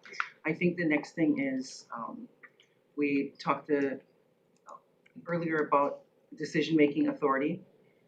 In building these schools, what would be the clearly defined decision-making authority divided among the DOE, SFA, and the Charter Commission so that we avoid duplication, delays, and things, and especially for projects that are intersect with DOE land or enrollment planning? Right, in this case, it would be pretty much the SFA working with the Charter Commission and identified charter schools that would run it. It would be part of the bid response team to this RFP. So it would really just be SFA working with the Charter Commission and also with the respective operator, which will likely be a previously licensed successful charter school. So in this case here, would there be any potential DOE properties that could be used for a P3 project? There is that potential. A P3 is not magic. The state has to provide something. The state has lots of land to provide. It has state contributions, or it could do availability payments. That's what makes the P3 work. So we don't know what the proposal will be, hence the purpose for the RFP, to let the private sector come up with a better model, cost-effective model, quicker model to build schools. So until we get an RFP with all those conditions to what the deal is, we we don't really know. And then I know that in a previous hearing, the DOE had talked about, I think, different, and I might not get the wording right, different specifications to how they build schools for their schools. What would be the difference between how they build their schools and how you would build yours? Right, in this case, the operator would be a charter school. So the requirements would come from the charter school operator. There are 5 key standards that need to be defined when you build schools. The first is ed specs, which is your conceptual programmatic. The second, which is I think the most important, is design guidelines. The third being standard technical drawings, so the solution is scalable and repeatable. The fourth being construction specifications, so that building is maintainable. And the fifth is a commissioning plan, so that we get delivery of an operational and working system. Right now, our state doesn't have 4 of those 5 specifications, so all of those would have to be developed as part of this project. So you said the word that I forgot, which was ed specs.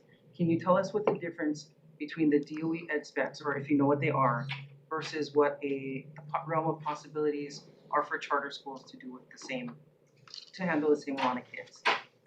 Oh, completely different.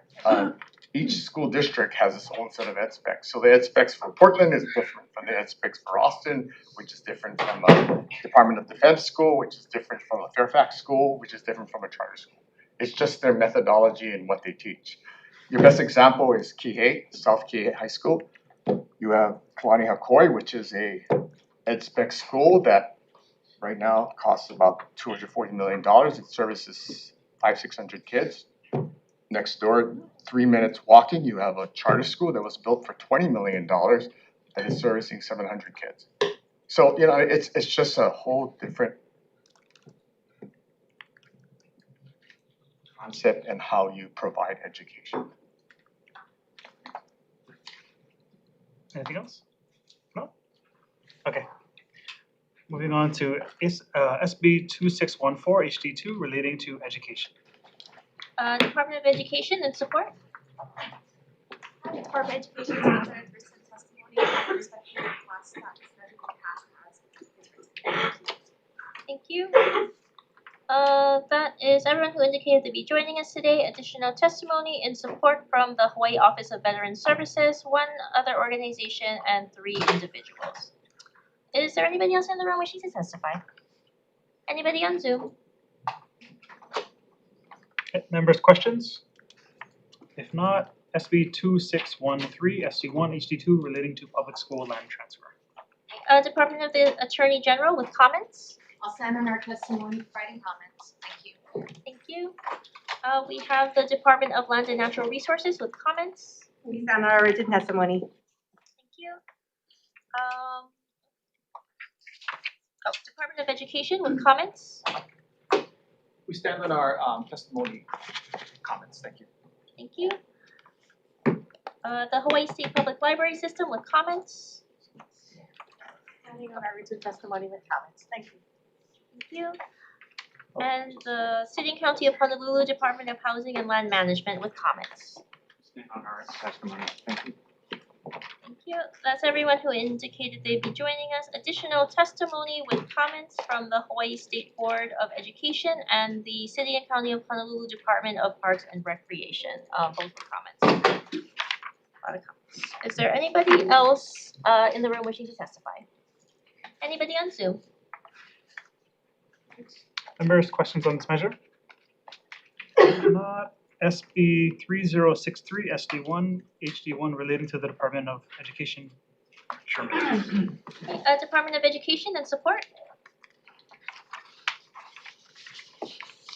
Chair Todd, Chair Takeuchi, members of the committee, Shantajima, Assistant Superintendent, testifying for the Department of Education.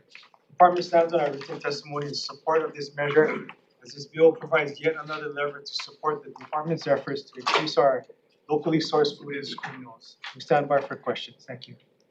Thank you. State Procurement Office with comments. Procurement Office stands on its written testimony. Thank you. Hawaii Farm Bureau and support.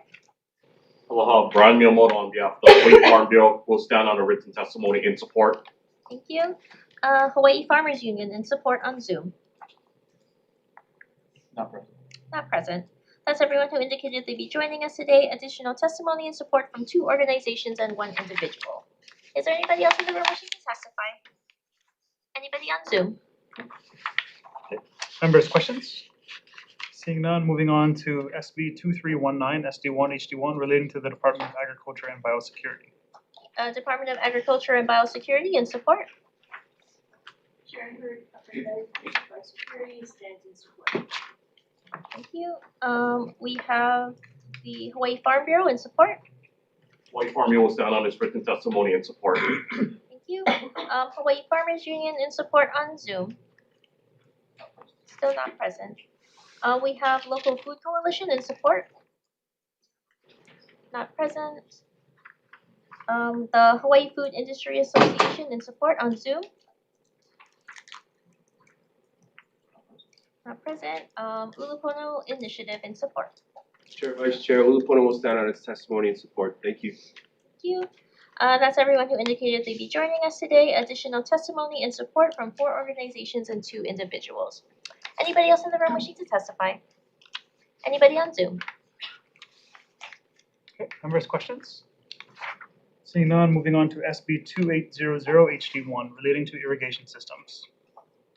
Department of Land and Natural Resources in support. Sorry, yeah, the department stands on its written testimony. Thank you. Department of Agriculture and Biosecurity in support. Department stands on its written testimony. Thank you.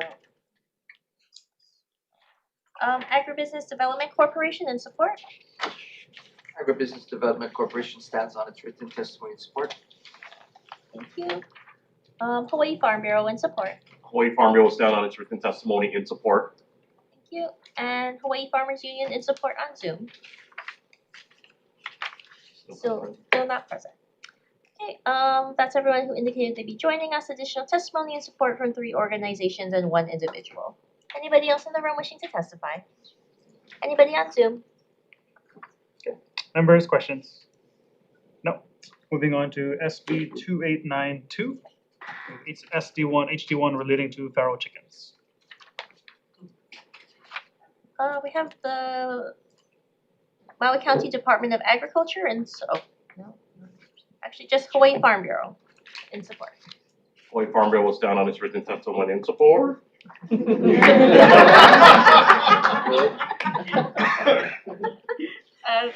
you think say so? I know. That's the only person who indicated they'd be joining us today. Additional testimony and support from the Maui County Department of Agriculture, the City County of Honolulu Department of Customer Services, 1 other organization, and 5 individuals, as well as 1 individual in opposition. Is there anybody else in the room wishing to testify? Oh, please. Susan Picola Davis. I believe I'm the one that's in opposition. Yes, we have your testimony. And it took me a while to write this, only because money being spent. So the state seems to fluctuate between chickens and cats. I just have to read this out loud. I know you've got it to look at. Often described as nuisances, but how do you legislate this? HB 2561 was deferred. That was the other chicken bill. And we have 2 issues with the solution being humane disposal. Is that really a phrase? So we want to facilitate the collection of feral chickens that have already been caught. Where are they? Okay. Here is how the state will resolve this. Give each county money. And I saw in an original bill 50,000. So I'll say not all counties are equal. So Oahu may have more feral chickens than Kauai. I have no idea. I don't even know how the decision making is coming through with this. So anyways, we have bounty hunters. Where will the chickens be received? How will they be handled and disposed of? I guess you give the counties an allowance to do it their way. Maybe this money can be better used by helping those affected by the Kona lows. I really think this is fraud, waste, and abuse. Yep. Thank you for giving me a chance to read it. Mahalo. Thank you. Anybody else in the room wishing to testify? Anybody on Zoom? Okay, members' questions? If not, moving on to SB 2321, SD1, HD1 relating to the two-line spittlebug. Department of Agriculture and Biosecurity and Support. Good afternoon, Chair, Vice Chair, members of the committee. I'm Pest Control Branch Manager. Department stand on this. Thank you. Department of Land and Natural Resources and Support. On Zoom. Aloha, Chair, Vice Chair, and members of the committee. We stand on our testimony in support. Thank you. Office of Hawaiian Affairs and Support. Yes, we'll stand on our written testimony and support. Thank you. Hawaii Farm Bureau and Support. Hawaii Farm Bureau will stand on its written testimony in support. Thank you. Hawaii Farmers Union and Support on Zoom. Not present. Hawaii Cattlemen's Council and Support on Zoom. Not present. Members, that's everyone who indicated they'd be joining us. Additional testimony and support from 7 organizations and 7 individuals. Is there anybody else in the room wishing to testify? Anybody on Zoom? Okay, members, questions? If not, moving on to SB 2407, SD2, HD1 relating to agricultural land. Okay, we have the Agribusiness Development Corporation in support. Is that our written testimony in support? Thank you. Hawaii Farm Bureau in support. Hawaii Farm Bureau will stand on its written testimony in support. Thank you. Hawaii Farmers Union in support on Zoom. Still not present. And that's everyone who indicated they'd be joining us today. Additional testimony and support from 1 organization. Is there anybody else in the room wishing to testify? Anybody on Zoom? Okay, members, questions? Go ahead, Kush. Quick one, ADC.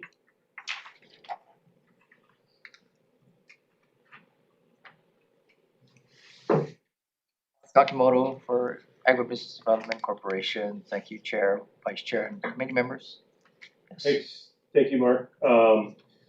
So I had a conversation like 10 days ago about this bill, and I just want to clarify, or you can maybe help clarify in my mind and the committee itself.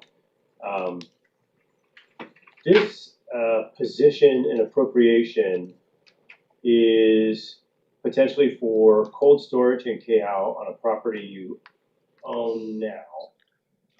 It was originally part of a bill that had a purchase of land in Kohala, right?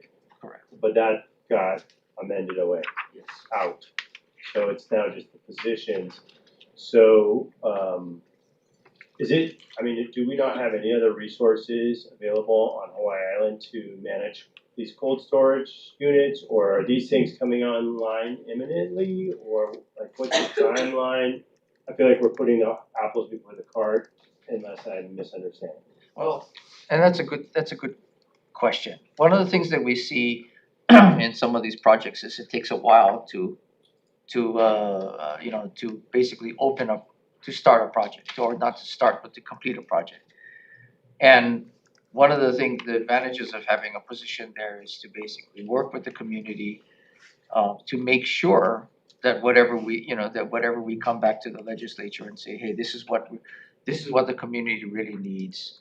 These are the people, these are the stakeholders, and then it's planned and developed and with someone within that community, so that what you get is a project that, that number one, when it's ready, it's what they really want, right? What the industry really wants for the area, and what's a good fit for that area, opposed to us coming in and trying to, put something in there and then try to staff it afterwards.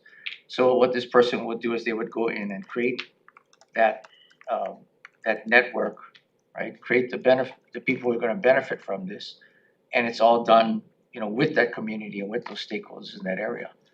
So I think you end up delivering a project that they really want, at the time that it gets put in. Cold storage was something that we, in our initial discussions, is something that they could definitely use.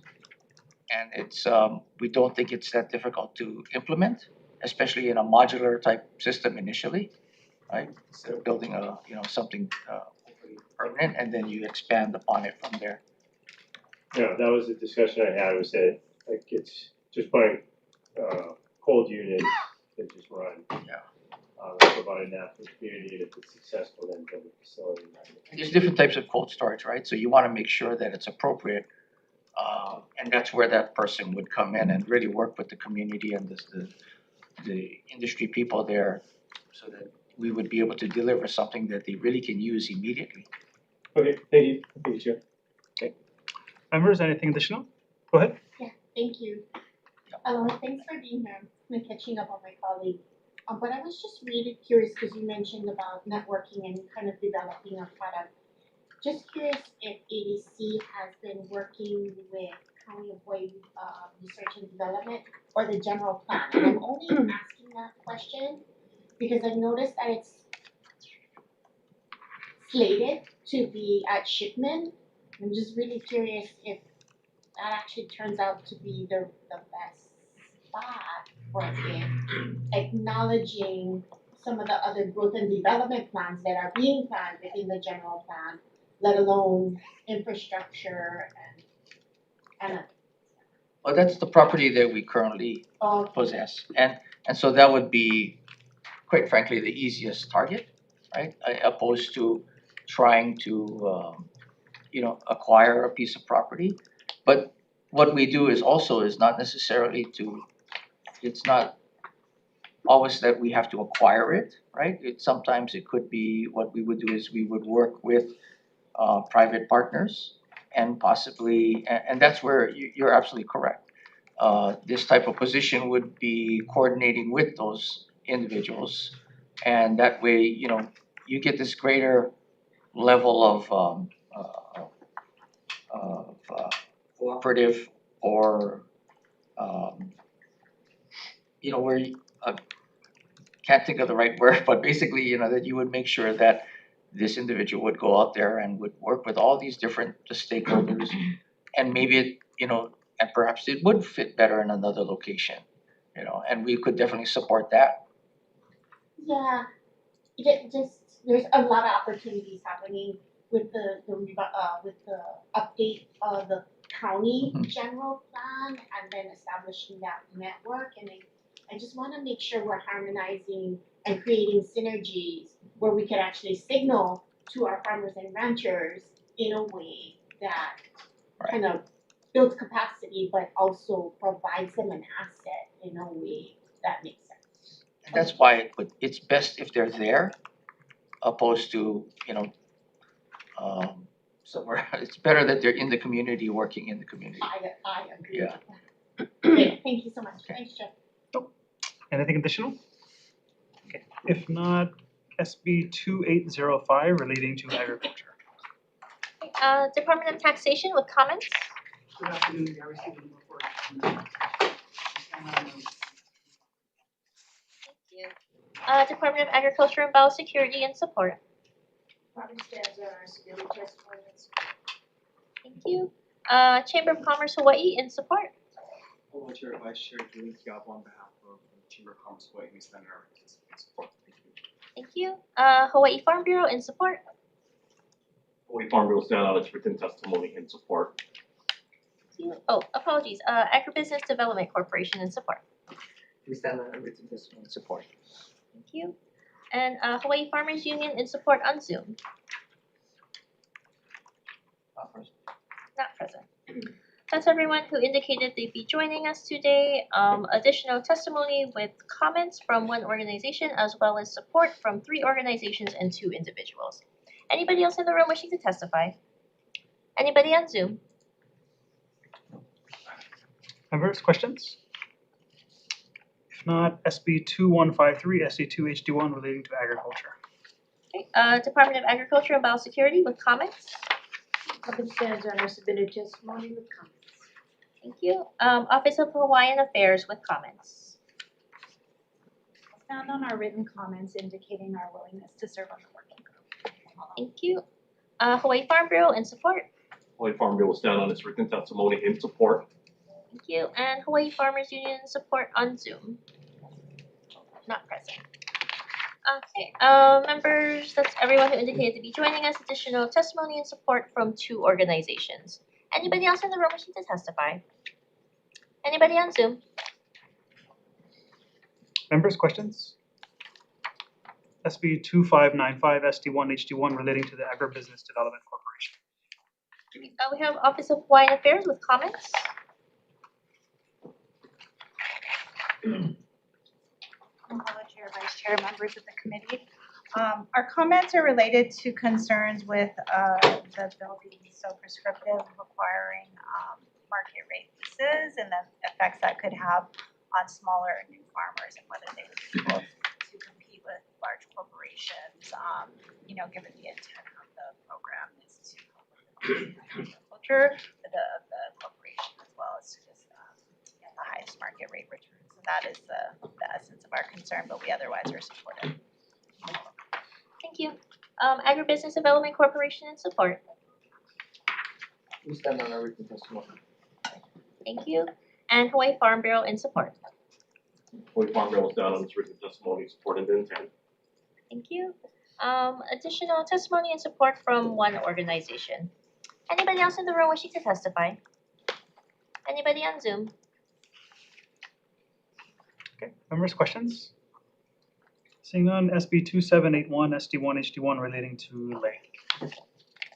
We have the Department of Land and Natural Resources with comments on Zoom. Aloha, Chair, Vice Chair, members of the committee. The department has comments in that we support the use of local materials, but we also want to make sure that the collection of materials from our forest goes through a legal permitting system. As well as we also want to make sure that the collectors are mindful of best management practices to prevent the spread of invasive species like Rapidohiida, little fire ants, and coqui frogs. Thank you for the opportunity to comment, and I'm available for questions if you have any. Thanks. Thank you. Department of Agriculture and Biosecurity in support. Department stands on our submitted testimony in support. Thank you. Department of Agriculture and Biosecurity Measurement Standards Branch Manager or branch in support? Or is that the same as the department?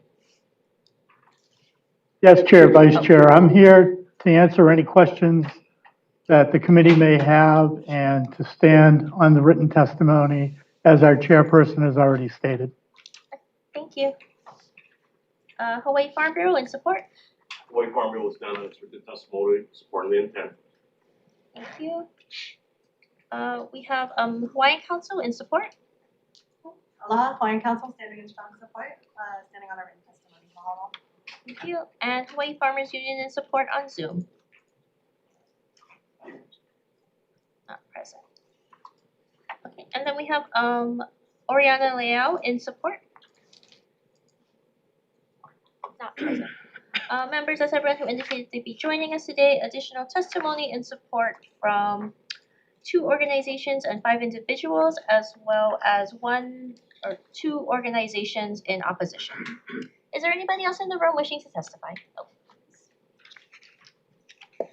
Please just state your name before you begin. Hello, Chair, Vice Chair, members of the committee. Karen Polk, Executive Director and CEO of the Kapolei Chamber of Commerce. And we did submit late testimony and stand in support of this bill. We're actually here today on behalf of one of our members who is a Native Hawaiian women-owned business, small business in West Oahu. They actually source their lei from 15 local farmers on the Waianae coast, from Nanakuli, Waianae, Kapolei, Neva. And so we stand in support of this, of course, just to keep our dollars flowing into our small businesses to support them, but also to support their brand of supporting Made in Hawaii. Thank you for the opportunity. Thank you. Anybody else in the room? Please. I submitted written comments. Yes, thank you. Anybody else in the room? Anybody on Zoom wishing to testify?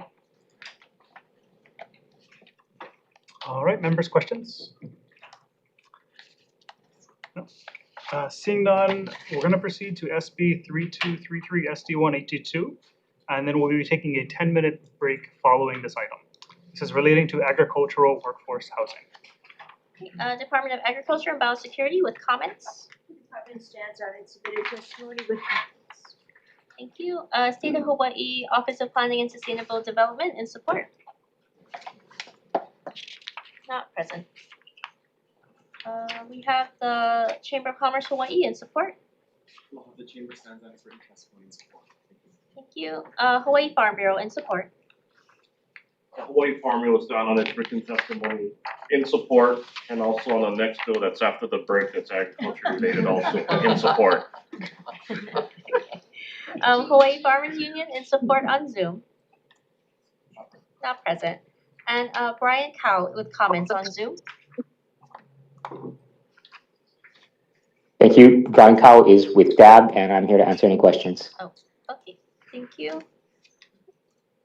That's everyone who indicated to be joining us today. Additional testimony and support from 4 organizations and 2 individuals. Anybody else in the room wishing to testify? Anybody on Zoom?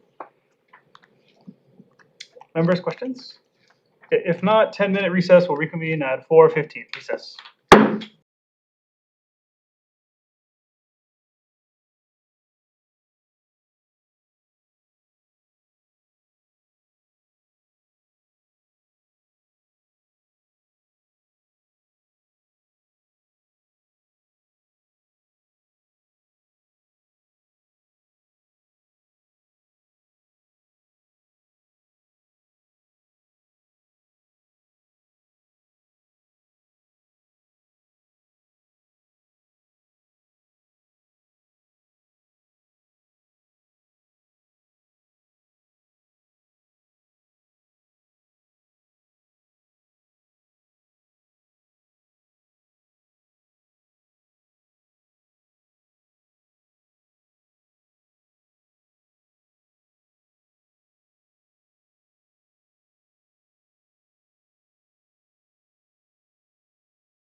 Aloha, reconvening the House Committee on Finance for our, what day is it?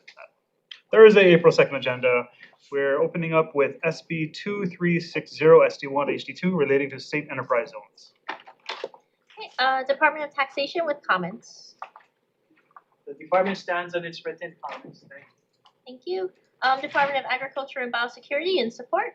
The department stands on its submitted testimony and support. Thank you. Thank you. Department of the Attorney General with comments. Good afternoon, Chair and members of the committee. Mary Yokota from the Attorney General's office. We stand on our written testimony, providing comments. Thank you. Chamber of Commerce Hawaii in support. Aloha, the chamber stands on its written testimony and support. Thank you. Thank you. Agribusiness Development Corporation in support. We stand on our written testimony and support. Thank you. Hawaii Farm Bureau in support. Hawaii Farm Bureau will stand on its written testimony in support. Thank you. We have Holomua Collaborative in support. Aloha, Chair, Vice Chair, members of the committee. Matt Proberg on behalf of Holomua Collaborative. We stand in strong support of SB 2360. When the Enterprise Soviet program was established in the late 1980s to help industries and disenfranchised communities build up jobs and new economies and new industries, there was one thing that hadn't been created in this yet, and that was the internet. One of the rules for entering into the Enterprise Zone program for a manufacturer of products is that 51% or 50.1% of its products must be sold to a wholesaler. Now, currently, manufacturers are more frequently selling directly to consumer via use of the internet. One function of this bill would be to allow direct-to-consumer sales to be qualified for a business to enter into the Enterprise Zone program. For those reasons, we are in support of this bill, and I'm available for any questions you may have. Mahalo. Thank you. We have testimony.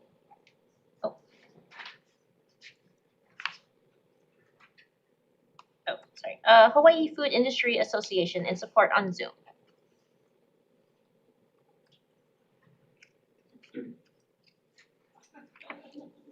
Not present. Do we have Dave Erdman in support on Zoom? Yes. Thank you, Chair and Vice Chair. The Retail Merchants of Hawaii stands on its written testimony. Thank you. Thank you. That's everyone who indicated they'd be joining us today. Members, additional testimony in support from both DBED and also DBED Business Development and Support Division. 5 organizations and 1 individual, as well as 1 organization providing comments. Is there anybody else in the room wishing to testify? Anybody on Zoom? Members, questions?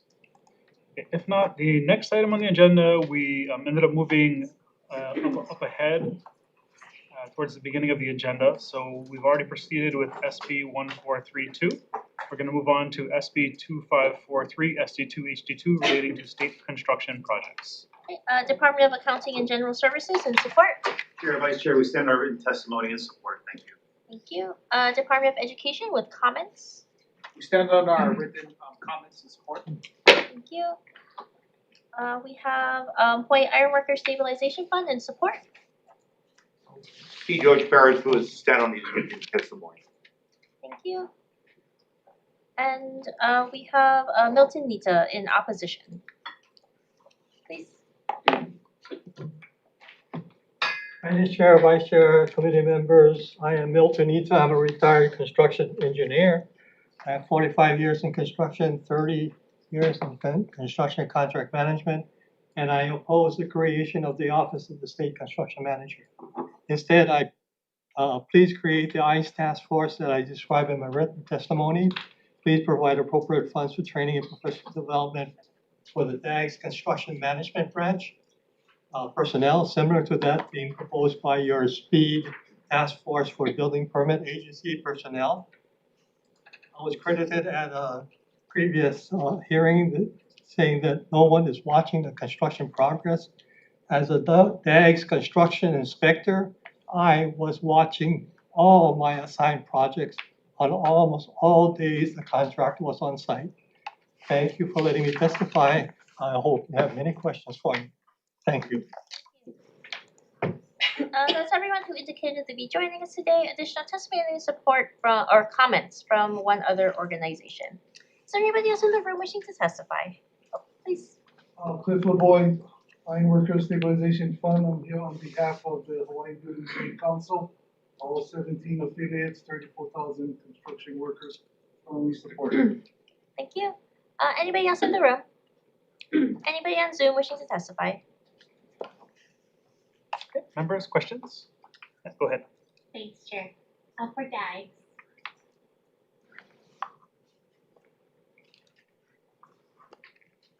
Thanks, Keith, for being here. I've been kind of barking around this phone for a little bit now, right? Trying to bring in projects on time, on budget. And I'm just really curious, because within the bill, construction project manager position, and there's a number of disciplines that's outlined as far as review. But we know there's so many other disciplines to bring a project from construction drawings to vertical assets. And I'm just wondering if we're not selling ourselves short where there should be more disciplines that this construction manager would be involved in, not only from creating the construction drawings, but the procurement process that has to align when these assets come on board, and then through the design and construction when it comes to change orders. Are we getting there with this project management? Let me try to address a little bit of what you're asking in terms of disciplines. For this bill to move forward and for it to be successful, we're going to have the right people in the right place doing the right kind of work. We anticipate the need for skilled, licensed, experienced engineers, skilled, licensed, experienced architects, skilled and experienced building construction inspectors.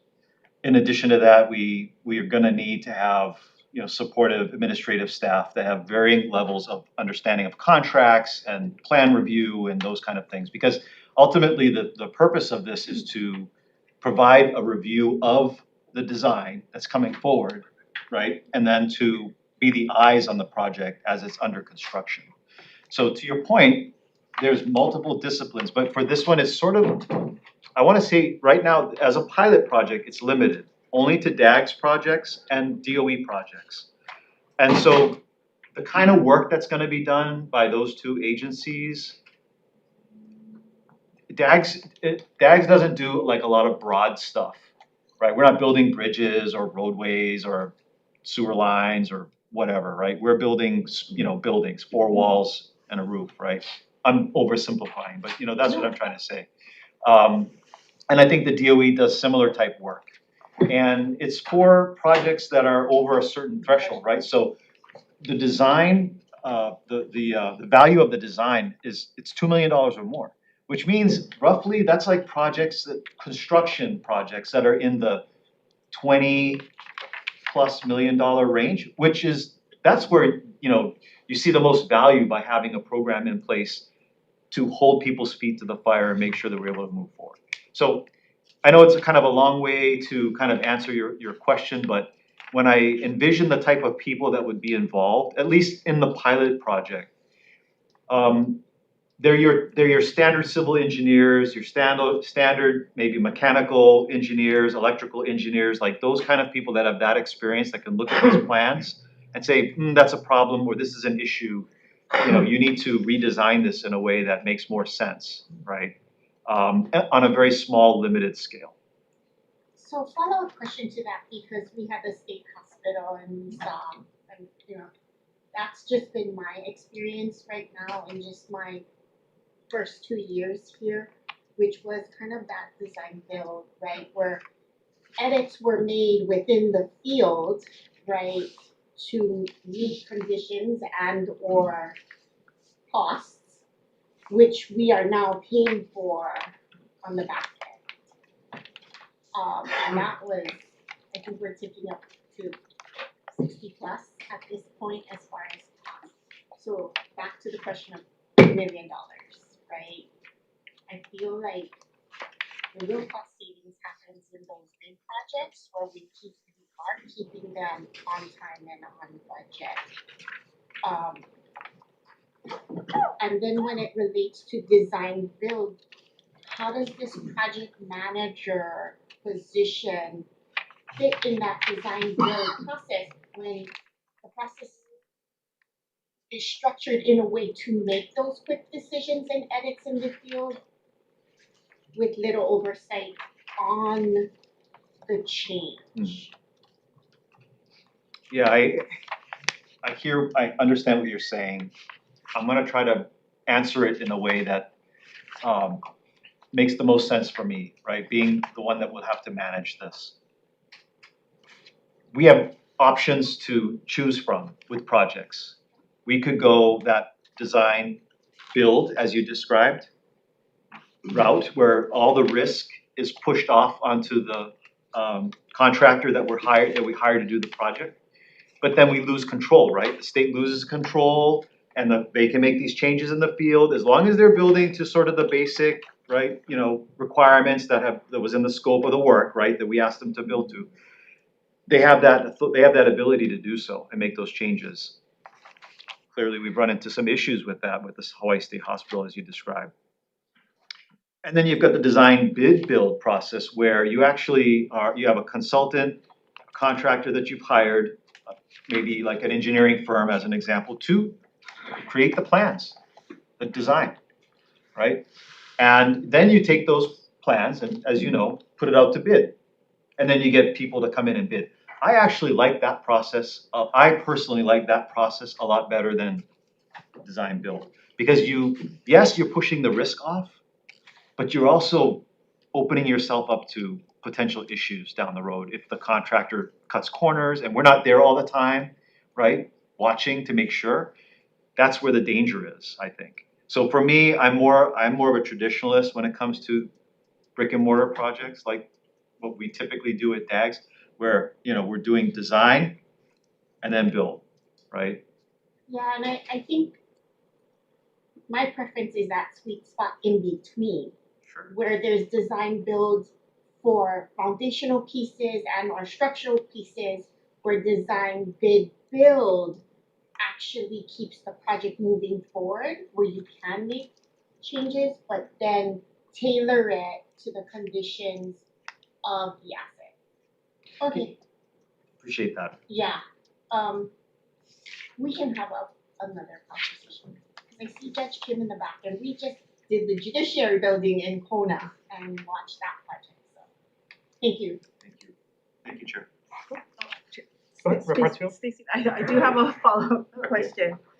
Okay, so there is testimony in opposition, and part of that testimony suggests creating a task force. And I was just curious as to what your thoughts are about that suggestion.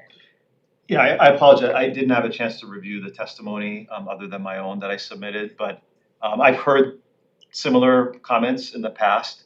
I think there are a few bills working their way through the session right now that would create a task force specifically on permitting, which I think that's more in alignment with where a task force should be to make sure that our state permitting is actually being done as efficiently as possible. And that's not just like at the county level, but it's the entire process. So that's kind of where I would lean more towards, but I haven't had a chance to review the testimony. Okay, I'll read part of it to you. Sure. It says, the first part says, and this is from Mr. Nita's testimony, I propose that this bill create a task force similar to SPEED, simplified permitting, which is what you referenced, for enhanced economic development. Please establish an improved construction efficiency, ICE task force. And it can be represented by state executive, legislative, and judicial, 2 state agencies that currently manage construction projects, DAGS, DOE, WAGE, DOT, Hawaiian Homelands, 3 industry and private sectors, trade unions, AIA, general contractor associations, and construction material suppliers, and 4 other government So there's Army Corps of Engineers, Navy Construction, OICC, and county construction-related offices like DPP. In a December 2025 report, the SPEED Task Force recommended additional training and professional development for state and county permitting agency employees. And the recommendation is that this bill provide training and professional development for the DAG's construction management branch personnel. And the testifier also anticipated that the ICE task force would recommend many changes that would improve the quality and cost of our state of Hawaii construction projects. I was just curious to what, your reaction is. Yeah, I apologize. I mean, I didn't, write the testimony, and I'm not sure, I'd have to spend a little more time really kind of understanding, what Mr. Nita was recommending. I'm sure with his years of experience and his background and knowledge, he's put a lot of thought and effort into what was described, like what you just read to me. But I would need to sit down and kind of take a look at it to provide you a more thorough response to it. I will just say this, as it relates to training our people, I'm 1,000% behind providing training. In fact, one of the discussions that Mr. Nita and I have had offline outside of this office, and sorry, I thought he was here, that I agree with is reaching out to the U.S. Army Corps of Engineers and taking advantage of some of their training opportunities that they have for our people. I didn't realize that was even an available source until I had the chance to meet Mr. Nita, and he shared that with me. And so I've already talked to our Public Works Administrator, and I've asked him to start reaching out and schedule our people for training with U.S. Army Corps of Engineers. It might cost something, but maybe it's free. I don't know, right? But we've got to take advantage of that expertise that they have so that we can strengthen our people, right, within our state operations to be able to do a better job. I will say that we've got really good inspectors. I would also say that they're overwhelmed right now, just because of the number of jobs that they have and some of the challenges that they face on a regular basis. I'm sorry, I wish I could give you more detail. It's okay, if you want, you can follow up by sending us, updated information. Definitely, I can do that. But I appreciate the openness to other options. Thank you. Members, additional I questions? just Go have ahead. one. Yeah, sorry. Does your department have similar to that program that UH has when it comes to a condition index and or like the building lifespan along with their warranties, a program that provides you what the assets are? I know this is for new buildings. And I'm just really curious if that's trying to dovetail a program similarly, so when you get this new asset, you will have all the warranties, all the HVAC systems, a condition index when it comes to repair and maintenance on new facilities. Do you guys have anything? We are actually in the process of procuring a computerized maintenance management system, CMMS system for the state, which we will then input all of our, and I'm sorry, only our DAGs managed facilities, because we don't manage all buildings, we just manage about 120 buildings that we have in our inventory right now, including this building, by the way. And we're gonna plug those buildings into the CMMS, and it will have things like the warranties and also, when certain systems are gonna, need to be replaced, so that when we come to you folks and ask you for maintenance monies, we can show you a list of exactly what we have today, and then also what we're gonna have in 5 years. So from a budgeting standpoint, that we will be knocking and asking for support, right, down the road, and, here's a clear, explanation of what we're asking for. So CMMS is in the works, it's in procurement. Okay, perfect, thanks, thanks, Chair. Chair, sorry, follow up for Comptroller. Thank you for being here, Keith. Given the support from our labor partners here, the strong support, and the intent to just streamline the building state projects, you mentioned that your staff is overwhelmed. Do you think this will help centralize that construction management to meet the deadlines of delivery dates and help reduce some of that delay costs with construction? Thank you for the question. I would say this, it's a pilot project, so what I'm gonna say is, I wanna caveat it with the fact that this is a pilot, it's a test that's never been done before. my hope is that if we are able to move forward with something, that it will alleviate some of the pressure off of our public works team, because now we have another set of eyes that are providing that design review, you know, of these projects that are with DAGs. So that's not to say that now they don't have to do a good job, because somebody else is gonna do it for them.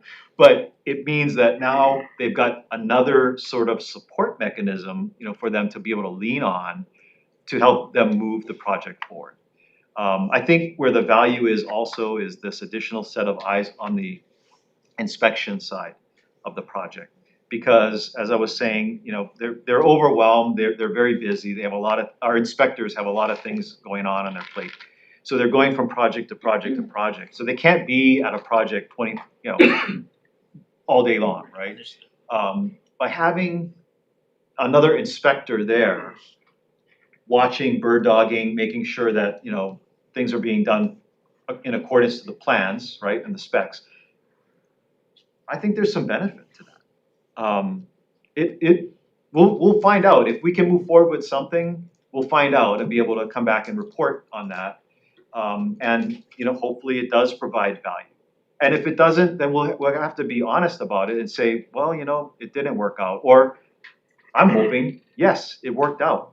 And look, here's the results. So that's kind of where we're coming from on it. Thank you. Thank you, Chair. Great, thank you.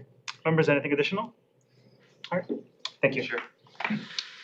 All right, we're gonna be moving on to SB 2599, SD2, HD2, relating to development. DBID Stadium Authority in support. Not present. HTDA in support.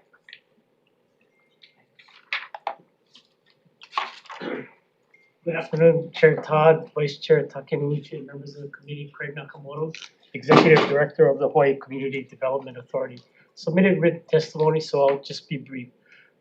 We said submitted testimony in support, but there is, and we apologize for noticing this really late. There was a kind of a drafting error in the original bill. It's on page 17, lines 19 to 20 of the bill. If you notice that there's brackets and strikeout around the phrase "and for the purposes of part 10 of this chapter only," that was intentionally in the law 206E to kind of create this sub board for chapter 206E part 10, which is a TOD infrastructure, program. So by taking that out, it would create some uncertainty and ambiguity. So we suggest restoring that language. And then on page 2 of my testimony, I just outlined for the committee's benefit the subsequent changes to kind of reorder the language so that it kind of fits within the statutory framework that we have. And then on page 3 of my testimony, I just lay out the clean version of what all those changes look like, just for the ease of the committee. So sorry again for the noticing this is really late. No, thank you.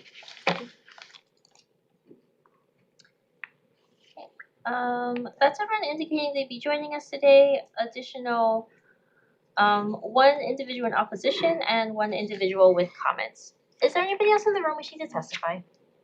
Anybody on Zoom?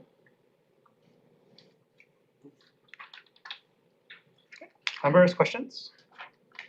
Seeing none, we're gonna move on to SB 3053 HD1, that is relating to natural resources. Department of Health and support. Department of Health stands on a recent testimony in support. Thank you. Department of Land and Natural Resources in support. DLNR stands on its written testimony in support. Thank you. That's everyone indicating they'd be joining us. Additional testimony and support from 2 individuals. Anybody else in the room wishing to testify? Anybody on Zoom? Okay, members, questions? Seeing none, SB 2001 SD1 HD1 relating to the Banyan Drive Community Development District. Okay, Department of Land and Natural Resources in support. The department stands on its written testimony in support. Thank you. Office of Hawaiian Affairs with comments.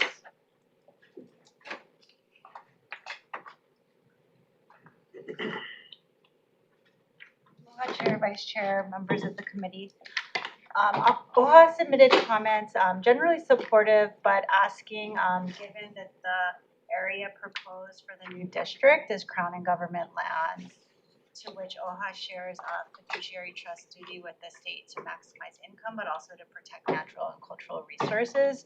We are asking to be added as a voting member of the district, just with respect to the new area, and also supportive of the language related to a lineal or cultural descendant member, and also offering to serve in an advisory capacity to the governor in the nomination of that, because that is a sensitive process and we believe we can contribute to convening the community to have meaningful input into nominating that seat.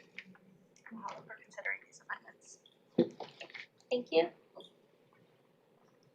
HCDA in support. Good afternoon, stand in, testimony in support. Sorry. Thank you. We have testimony in support from WAC and Kekalakaha Action Network on Zoom. Aloha, Terry Napiahi. Aloha, House and Representatives for the Finance Committee, Honorable Chair Chris Todd and Vice Takeno Uchi. Terry Napiahi from District 2, founder of Waiakea Ahupua'a Crown Land Heirs. I'm in support of this measure, SB 2001, since the amendments were made to include lineal descendants in the last hearing of our House and Water and Land. The Hawaii Community Development Agency seeks appropriation to complete the comprehensive framework to redevelop the Crown Lands of Waiakea Ahupua'a near Maka'oku, a very significant area anciently known to have been an ali'i complex for governance. We appreciate committee members of the various House committees for accepting our request to have lineal descendants as a voting member on the HCDA authority group. We will ensure that having a lineal descendant on the authority group will not be a hindrance to the state-led HCDA, but will be an asset. Our knowledge to the special space will definitely enhance the opportunities for HCDA.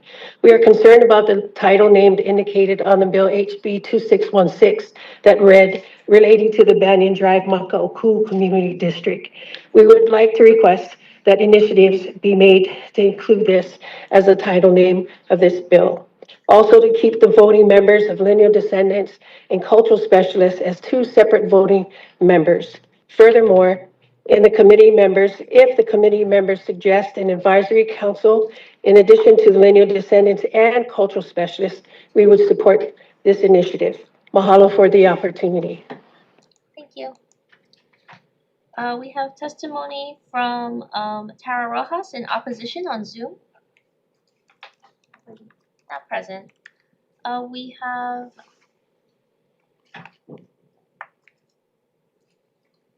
apologies, I don't want to butcher this person's first name, but we have an individual with last name Pace in support on Zoom.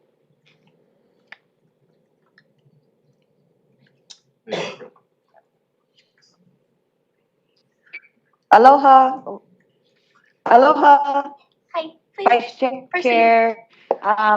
Chair. My name is Kanoe Uluvehi Anuhea Case. I am here to submit testimony in support of SB 2001 with the current amendments by Water and Land to include lineal descendants on the voting board for the HCDA.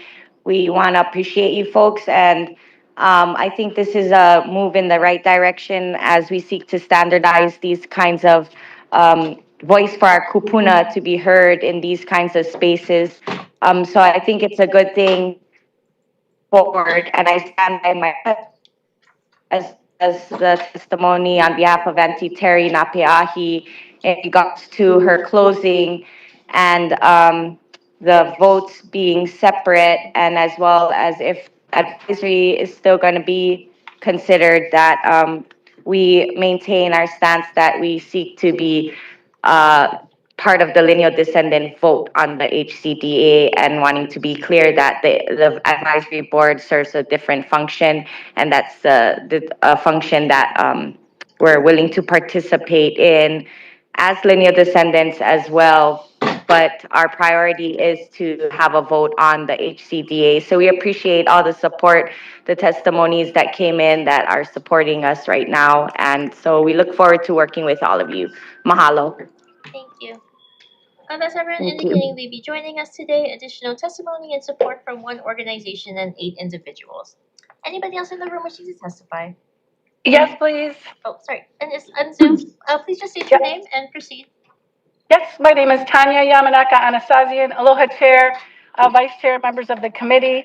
I'm with the Chamber of Sustainable Commerce, a network of local businesses committed to a regenerative economy rooted in people, planet, and prosperity. And respectfully, we are opposing SB 2001. While we obviously love Waikea Peninsula, Makaoku, and the Banyan Drive area, and we do need to revitalize that area. This bill takes a top-down, state-controlled approach that concentrates decision-making authority within the Hawaii Community Development Authority. Hi, Craig, love you. Rather than the Hilo community that it directly impacts. You know, this bill is significantly expanding HCDA's powers over district planning. We're not the first community to push back on this. The district planning includes rulemaking, financing, and granting the authority to build an ability to shape the land use, issue bonds, and direct the redevelopment. And it's really right now written with limited and indirect community governance.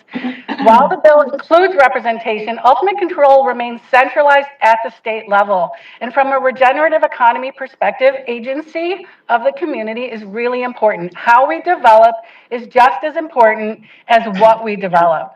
Healthy, resilient economies are built through place-based leadership, community trust, and shared decision-making. And just as you have one lineal descendant as a possibility, this has been back and forth all session long, whether or not that one person gets to be a voting member. I mean, it's Hawaiians' land. They should have a majority of the voice, right? So while Hilo may be an underutilized asset, it should not be managed and developed from afar. Hilo is a living, culturally rich community with deep ike, history, and relationships to the Aina. True revitalization must be community-led, culturally grounded, and accountable to the people who live and work there every day. Just ask Kaka'ako, right? So respectfully, we urge you guys to really just pursue solutions that center local governance and community decision-making authority to build that public trust through transparency and accountability to ourselves. Thank you. The Chamber looks ready to support a vision for Banyan Drive that reflects those kind of principles. So thank you. Thank you for the opportunity. Thank you. Anybody else on Zoom wishing to testify? Yes. Yes. Okay, please just state your name for the record and proceed. Aloha Chair and members of the committee. My name is Tina Holt. I'm a resident of Hilo, and I have really big concerns about this bill and am respectfully testifying in opposition as it is currently written. As Tanya said, we all love Banyan Drive. We want this area, all of Hilo, all of Hawaii to thrive. And we have to always acknowledge that this was illegally stolen land, and this bill would hand decision-making authority over that land to a Honolulu Development Office, which is the wrong direction I feel we should be going. It's not restoration. It's just another layer of bureaucracy between the Hawaiian people and their land. The HCDA is a state authority that is housed in Honolulu, and every single district it has ever really managed is on Oahu. The entire institutional history is rooted in Honolulu, and how's that worked out? In Kaka'ako, residents showed up in red shirts for hours to testify about luxury high-rises going up while affordable housing promises went unmet. Kupuna at HCDA's own Honuakaha project reported mold, broken systems, and threats of eviction over debts as small as 50 cents.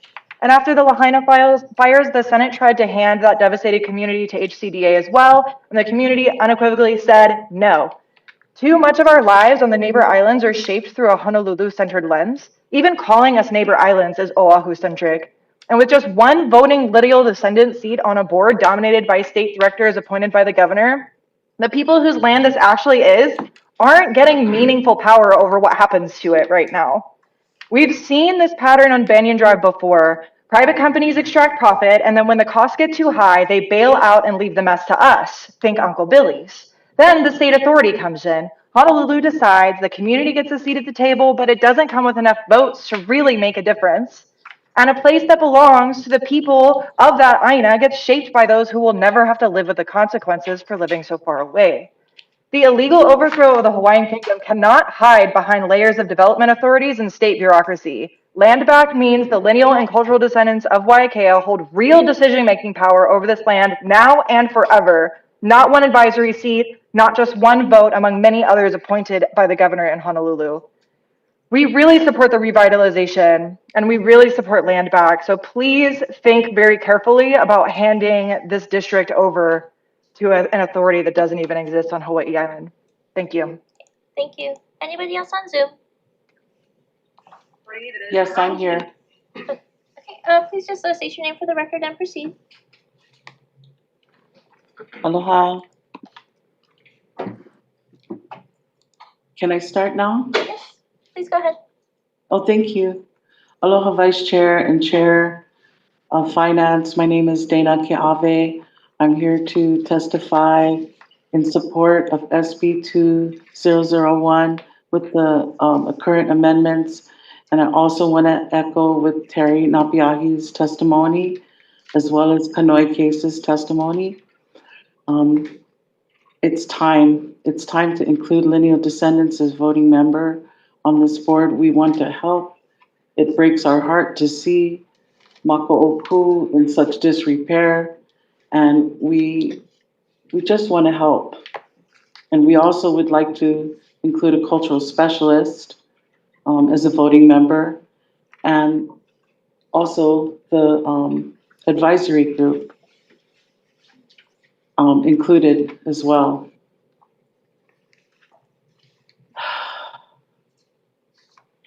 Lau lima ika hapai pohaku. Together, we can help restore this beautiful area. And I just want to thank all of you for your time today to listen to my testimony. And I want to thank all of you committee members that are there. Please support this bill with the included amendments. Mahalo. Thank you. Anybody else on Zoom?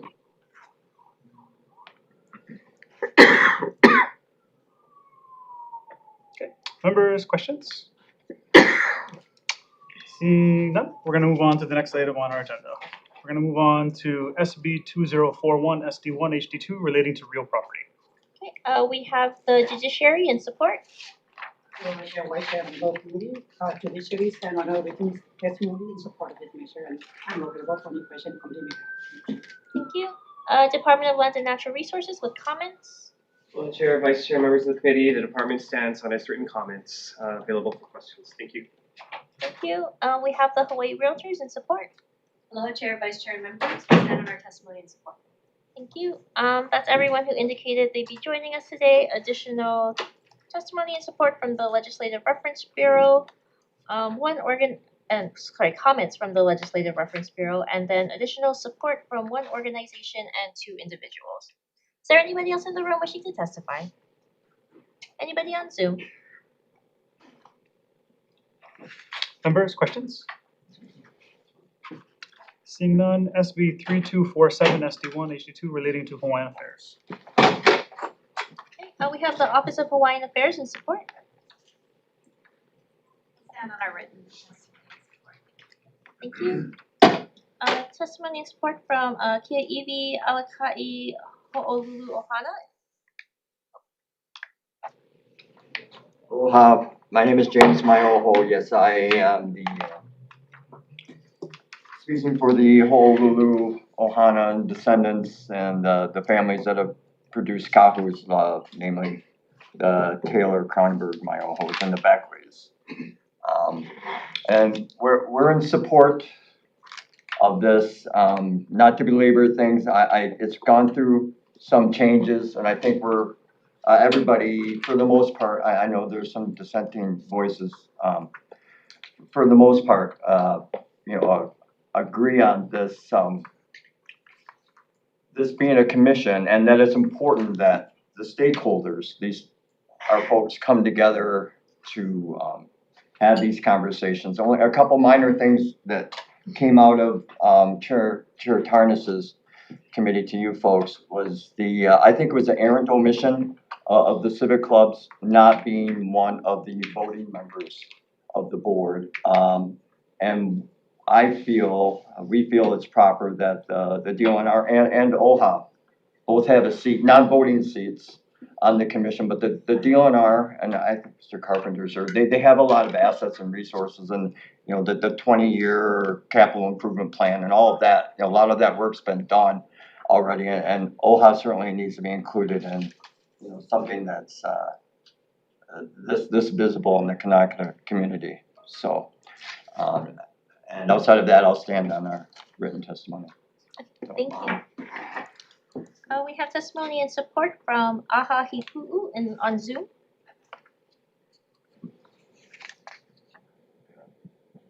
Yes, thank you so much. Leimomi Khan, Ko'u Inoa. I am the chair of the Aha Hipu'u. So the Aha Hipu'u is the collaborative body representing 3 of the Royal Benevolent Hawaiian Societies, the Royal Order of Kamehameha, the Ahahui Ka'ahumanu, and Haliona'ali'i o Hawaii. Oh, I'm sorry, I just got a note to start my video. Okay, there it is. Each of us, or each of these societies, operate autonomously. That's very important to know, that we do operate autonomously. But on this particular bill, we wish to convey our united position of strong support for SB 3247 SD1 HD2. And like the previous speaker, we have only one ask, and that is to amend the membership of the commission to add the Association of Hawaiian Civic Clubs and to add the Office of Hawaiian Affairs as a non-voting advisor to the commission. The association was founded in 1918. They bring long-standing credibility, statewide representation, and a direct connection to the lahui that is essential on decisions involving Mauna Ala. OHA's statutory and fiduciary responsibilities make its advisory participation both appropriate and beneficial to the overall deliberative process. So bottom line is Aha Hipu'u believes this measure is an important step forward. With these refinements, it can more fully reflect the voices, traditions, and responsibilities of those entrusted with the care of Mauna Ala. Mahalo nui loa. We are hopeful for passage with the amendments that we have offered. Thank you. We have testimony in opposition from Ahahui Ka'iolani. Kako. My name is Navahine Lanzalati. I'm here on behalf of Ahahui Ka'iolani and I'm in strong opposition to SB 3247 SD1 HD2. Our Ahahui honors Princess Ka'iolani, who was the last heir apparent at the time of the overthrow, and we are not a royal society, but for every year of our 50-year history of our organization have celebrated at Mauna Ala. And before I actually go further with my testimony, I have been asked to correct a mistake from the standing committee report. That was from the March 25th hearing from Judiciary and Hawaiian Affairs. Our Ahahui Ka'iolani testimony was listed as in support, but we were in strong opposition. And Chair Tarnas urged me to inform you of this mistake and request that it be included in the Finance Committee standing report if this bill does move forward. So mahalo for that. Our position today, we stand on our written testimony. Our position is in opposition to this bill, that it even as amended, continues to introduce redundant bureaucracy. The roles and responsibilities that it outlines and assigns duplicate those that exist in the current roles and relationships, and these need to just be honored. The issue remains of the selection and vetting process of the curator, and those are the concerns that the bill outlines that are its foundation. Those are from 2024 and have still not been resolved. So we respectfully ask that you not move forward this bill. Mahalo for this opportunity to testify. Thank you. We have testimony and support from the Royal House of Kuananakoa.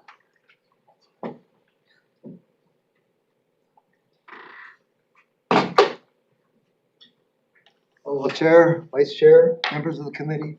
Yeah, my name is Quentin Kavananakoa. I'm here on behalf of the House of Kavananakoa. I should mention that my great-grandfather is buried at Mauna Ala Prince David Kawananakoa.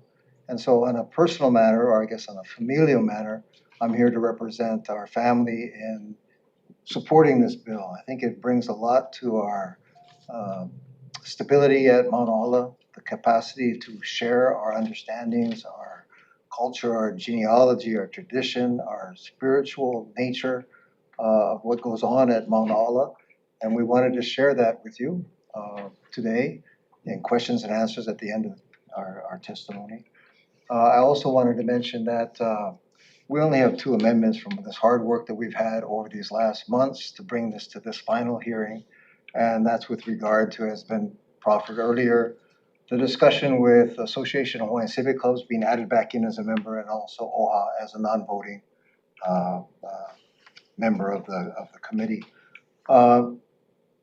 The big issue for me, and what's been so wonderful to see, is that the legislature's taken the concerns of Native Hawaiians and truly listening and hearing that it's valuable, and that we have the opportunity to share that knowledge, that EK, that capacity that we have of generations and generations, genealogical background, to help convey that to the Department of Land and Natural Resources so that they can better manage the property and that they can step away from trying to, I guess, conduct in an area that they're not very comfortable with, in an area they may not have the skill set to otherwise bring about the appropriate outcomes. And this is what is so wonderful about this bill. It brings your whole Native Hawaiian community to help the state of Hawaii better, I guess, manage the property up at Mauna Ola. And we should also note that it is the Native Hawaiian, I guess, cultural burial grounds, sacred burial grounds here in the islands. And it's not only important to Native Hawaiians, obviously it's important to all the citizens of Hawaii. So with that, I urge your support and pray for this bill. Mahalo. We have testimony in opposition from the daughters and sons of the Hawaiian warriors of Mama Kakaua. Aloha Chair Todd and committee members. I'm Colleen Ayu. I'm the Kuhina Nui of the Daughters and Sons of the Hawaiian Warriors, Mama Kakaua. And we stand in opposition of Senate Bill 3247, Senate Draft 1, House Draft 2. Mama Kakaua has attended all of the committee hearings connected with this particular bill to establish a permanent Royal Mausoleum Commission. The bill is flawed. It's gone through numerous revisions. The language has been gutted and replaced, and it was done so that it could validate and promote an unnecessary action. The bill does not even address the central argument of the bill's establishment. In 2024, DLNR did not follow the traditional proven process in selecting the current curator at Mauna Ola for an at-will position for the Royal Mausoleum. The governor and DLNR are well aware that they have the authority to correct this problem, to make it right, and they have decided otherwise. Appropriations for this commission are not necessary. We don't need another commission to attach to the 170 boards and commissions in the state of Hawaii. You know, testimony given on March 17th by the Deputy Attorney General reminded all of us that the legislature cannot bind a future legislature to make specific appropriations. To count on federal funds is almost inconceivable in this day with international economic politics and all the natural disasters across the continent and even here in Hawaii. The people of Hawaii expect that appropriations are given for housing, health, and education, which are urgent. The people of Hawaii also expect that appropriations continue for the Maui wildfire victims who are still recovering and in need. The people of Hawaii expect, because it is who we are, to assist all the people devastated by our recent flood. There's no urgency to move this bill. The bill is flawed. It has been revised so many times. It really doesn't even understand what the problem is. We ask the Daughters and Sons of Hawaiian Warriors that you would review our entire testimony from 2024 to the present.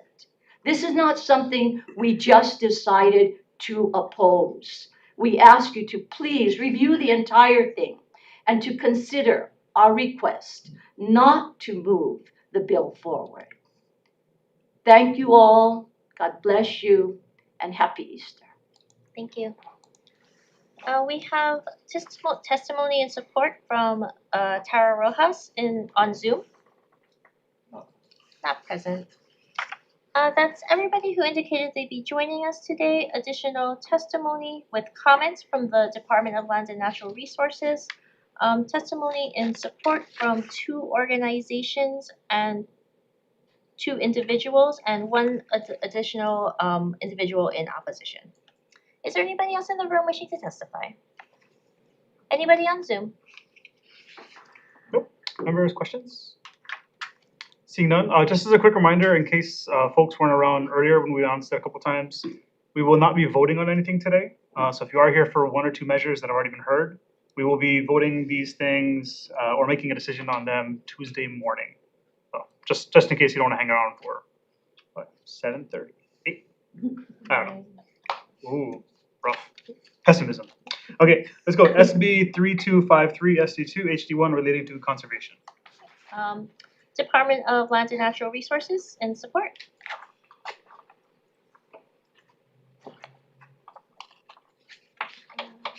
Not present. Department of the Attorney General with comments. Good afternoon, committee. The department stands on its written testimony. I'm available for any questions. Thank you. Thank you. That's everyone who indicated they'd be joining us. Additional testimony and support from 2 organizations and 1 individual. Anybody else in the room wishing to testify? Anybody on Zoom? Okay, thanks. Moving on, members' questions? Okay, SB 2401, SD1 HD1 relating to regional shoreline mitigation districts. Department of Land and Natural Resources in support. Good afternoon, Chair, committee members. Michael Kane on behalf of DLNR. We stand by our written testimony in support. And I wanted to add that we have reviewed OPSD's testimony and find that it's consistent with our position. Thank you, and I'm available for questions. Thank you. Office of Hawaiian Affairs with comments. Good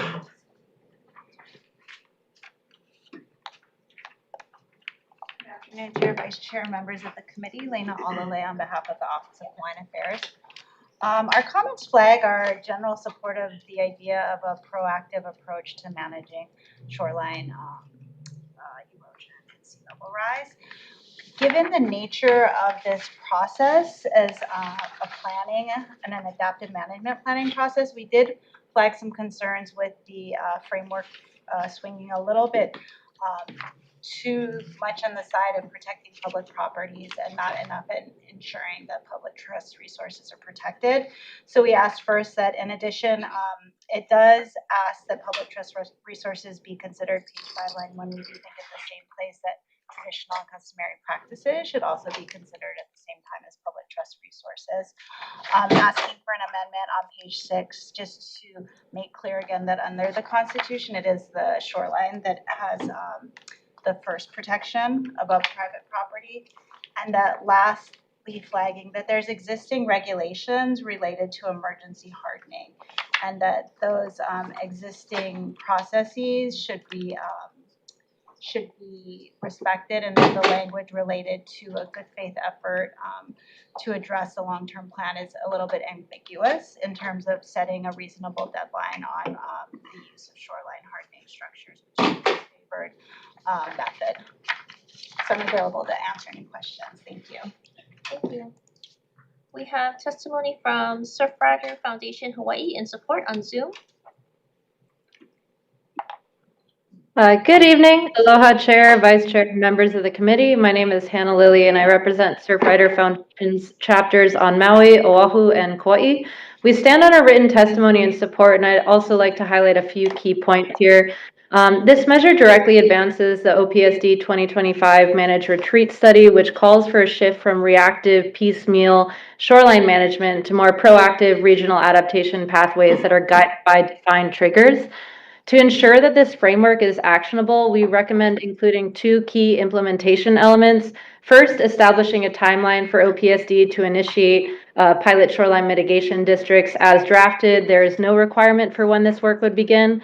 Second, we would recommend establishing measurable triggers such as shoreline change or coastal flooding exposure to guide when adaptation strategies are implemented. So without these additions, this may remain more of a conceptual framework. While we support the direction of this bill, we also want to flag a few concerns that are in line with DLNR here in regards to amendments in the HD1 version that may unintentionally expand shoreline hardening and undermine Chapter 205A. So Section 4, subsection 6E, there's a line that says may include the protection of shoreline properties. So this may open the door to shoreline hardening, and it's not aligned with the longstanding policies of 205A to minimize armoring and protect natural shoreline processes and public trust resources. So we recommend just removing this language. Also in Section 4, subsection 9B, there's a line that allows for county authorization of temporary shoreline hardening. We recommend removing this line as shoreline hardening is primarily regulated by the state. And lastly, in Section 3G, it appears intended to improve board oversight, which we support, of extended temporary hardening. However, concerted effort is not defined, so we recommend clearly defining that, and also would recommend that if a permit extends beyond the initial emergency period, that additional public oversight is warranted. So mahalo for your consideration and opportunity to provide testimony on this measure. Thank you. We have Kahana Bay Steering Committee in support.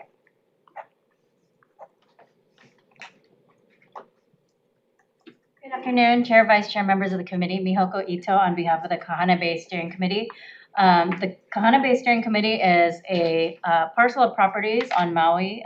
It's 9 condominiums and a kuleana parcel that together have been working on a regional shoreline mitigation plan for many years. They have encountered some difficulties with moving it, and we believe that this bill represents a potential solution to helping to resolve some of the issues around the planning of their project, but not just their project, but also statewide. I think what this bill tries to do is get away from parcel by parcel planning and move towards regional solutions. Which is more in line with how things are moving with respect to shoreline issues that are emerging in lots of places around the state. So we support this bill. We think it's a good step both for the short and long term for planning for shoreline solutions and getting away from parcel by parcel approaches. Happy to answer any questions. Thank you. Thank you. Shoreline Preservation Coalition in support. Not present. Testimony in support from Colleen Sutton on Zoom. Not present. That's everyone who indicated they'd be joining us today for this bill. Additional testimony with comments from the Office of Planning and Sustainable Development. Testimony in support from 3 organizations and about 90 individuals, as well as 1 individual providing comments. Is there anybody else in the room wishing to testify? Anybody on Zoom? Members, questions? No. Moving on to SB 2673 relating to the counties. Okay, we have the Office of Planning and Sustainable Development in support. Aloha, Chair, Vice Chair, members of the committee. Diana Sutton with the Office of Planning and Sustainable Development. OPSD stands on its written testimony in support of the intent and offering amendments, and I'm available for any questions. Thank you. Thank you. That's everyone indicating they'd be joining us today. Additional testimony and support from the Enterprise Technology Services Department, as well as 1 organization. Anybody else in the room wishing to testify? Anybody on Zoom? Members, questions? Yes, go ahead. Hello. Catching up on this one, so you're gonna have to help walk me out there. I understood the county's government had some metrics and data that's already available. Don't you just house it all in? I don't think think it's just about housing it in one place, but making sure that there's alignment with the definitions of what exactly they are measuring, just to ensure that we can cross-reference across counties and to see different performances in different counties accurately. Okay. Thanks. Members, additional? If not, SB 3067 SD1 HD1 relating to records. Department of Accounting and General Services in support. Chair, Vice Chair Keith Regan with DAGS, stand on our written testimony and support. Thank you. Thank you. Members, that's everyone who provided testimony on this measure. Members, questions? Seeing none, SB 411 SD2 HD1 relating to capital improvement projects at state small boat harbors and state parks. Nobody, or DLNR? Good afternoon, Chair, Vice Chair, and members. Alan Carpenter, Administrator for the Division of State Parks. The department will stand on testimony and support. Thank you. Additional testimony and support from 2 organizations. Anybody else in the room wishing to testify? Anybody on Zoom? Members, questions? If not, SB 2934 SD1 HD1 relating to ambulances. Department of Health and Support. Good evening, Chair, Vice Chair, Garrett Hall, Chief of EMS for the Department of Health. We stand on our written testimony and support. SHPDL in support.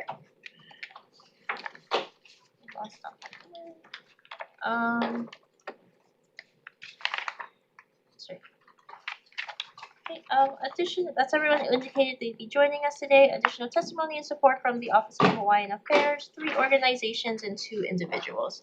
Anybody else wishing to testify? Anybody on Zoom?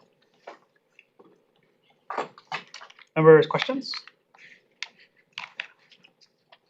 If not, moving on to SB 3219 HD2, proposing amendments to Article 7, Sections 12 and 13 of the Hawaii State Constitution. Office of Planning and Sustainable Development in support. Thank you. We have HHFDC in support. Chair, Vice Chair, members, HHFDC, we stand on testimony and support. Thank you. Hawaii Public Housing Authority in support. HPHA stands on its testimony and support. Thank you. We have the Hawaii Regional Council of Carpenters in support.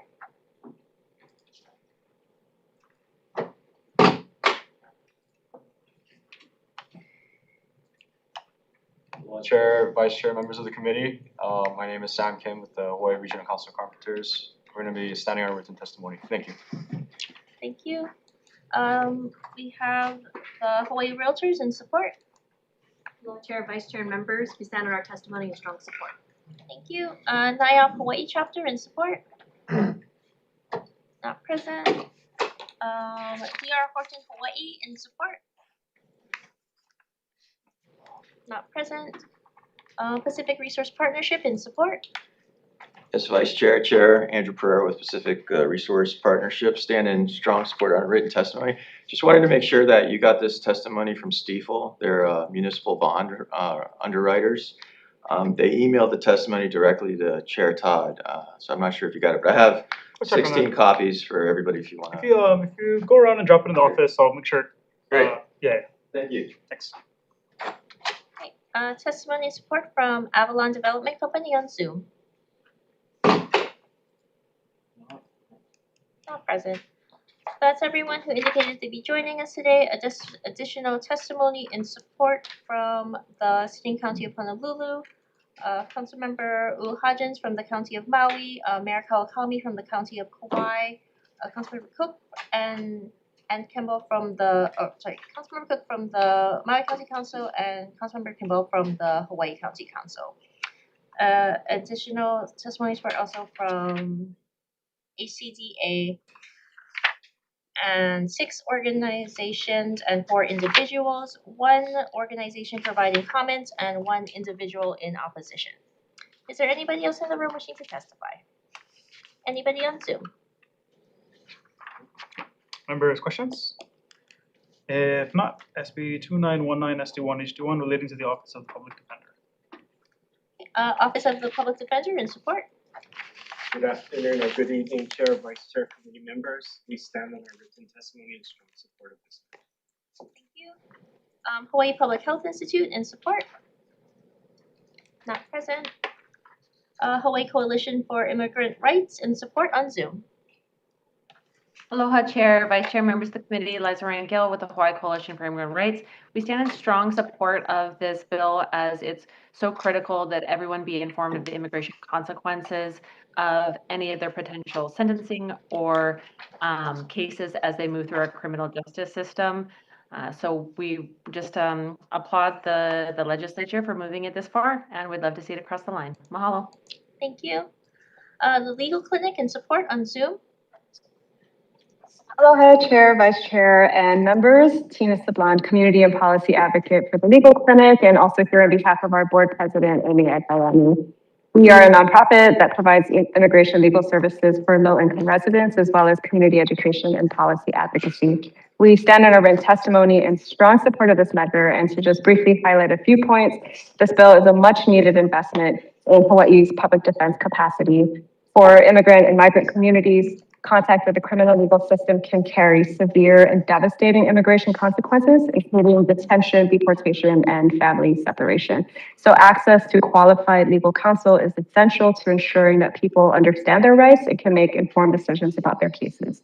On one other note, I wanted to mention that immigration is a highly complex and constantly changing area of law, and it's difficult even for experienced immigration attorneys to keep up with all the changes. TLC is one of the few local nonprofits that the Public Defender's Office can and does call on for immigration support. And while our small but mighty legal team is happy to assist, especially in this current environment, their capacity is stretched as well. So this measure helps the Office of the Public Defender gain the resources and in-house expertise that's needed to meet their responsibilities and ensure fairness and due process for the people they serve. And we respectfully urge your support. Mahalo. Thank you. We have Hawaii Filipino Lawyers Association in support on Zoom. Good afternoon, Chair. Could you hear me? Yes, we can. Hello? Please proceed. Oh, yes. Thank you. My name is Wilfredo Tungo, and normally we would just submit on our testimony, but I wanted to share with the committee that this is something that is very important to immigrants who are charged with serious crimes. I had the opportunity when I was practicing, I'm now a retired attorney, to be a court-appointed counsel to an immigrant who was charged with felony.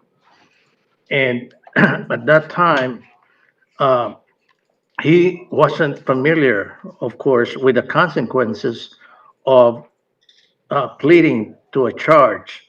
And I had to explain to him the consequences.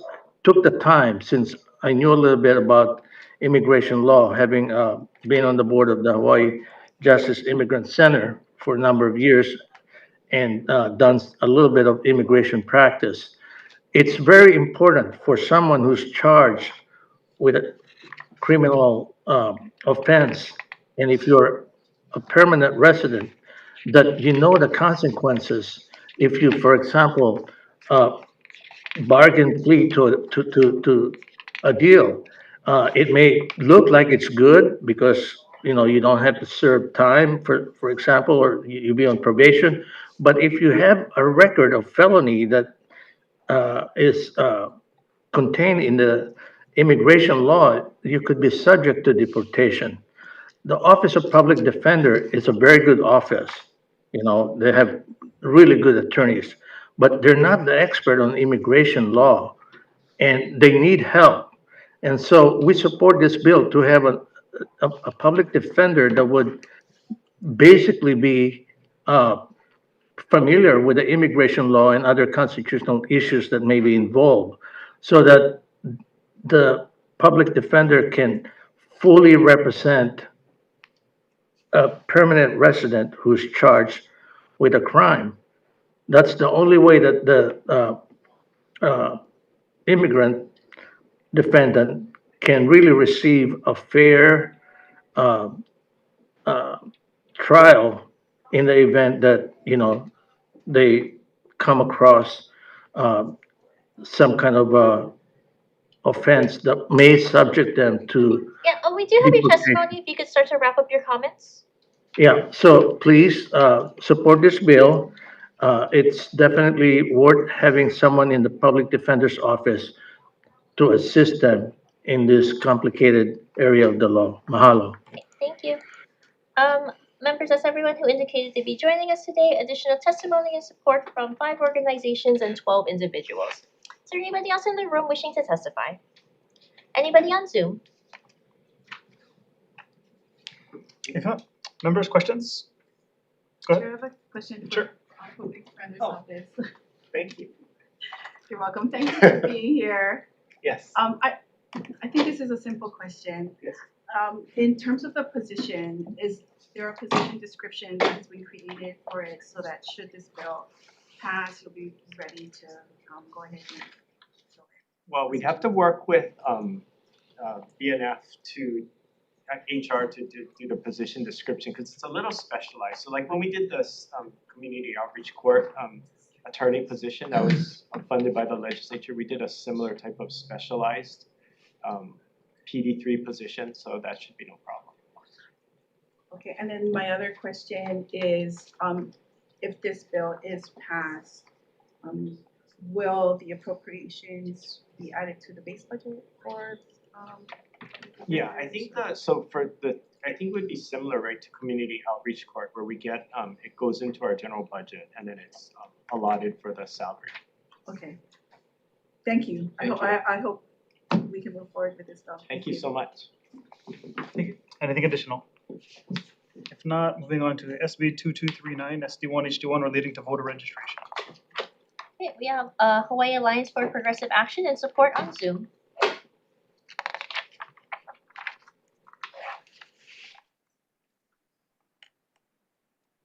Thank you. Aloha Chair Todd, Vice Chair Takanuchi, members of the committee. My name is Tina Holt, and right now I'm testifying on behalf of the Hawaii Alliance for Progressive Action, who strongly supports SB 2239.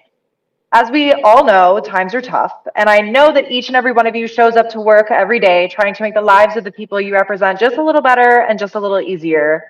And with that in mind, this bill is a slam dunk for your constituents, and therefore for you too. This year's elections are existential.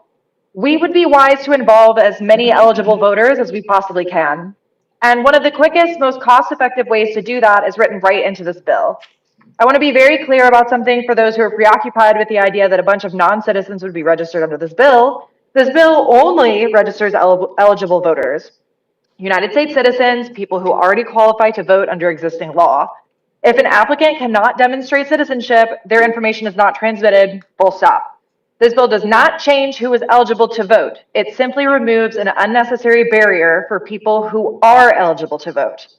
It does so when someone goes to the DMV or gets to renew their driver's license or state ID.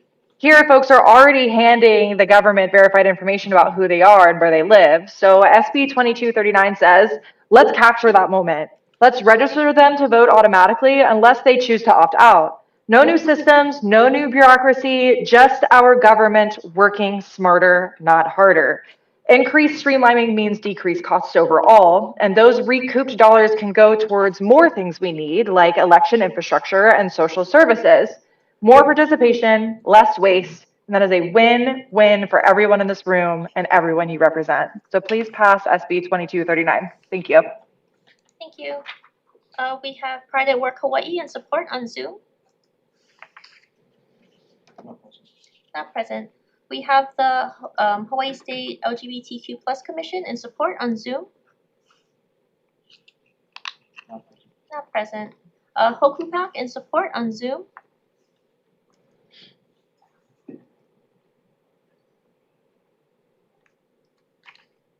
Not present. Indivisible Hawaii with comments on Zoom.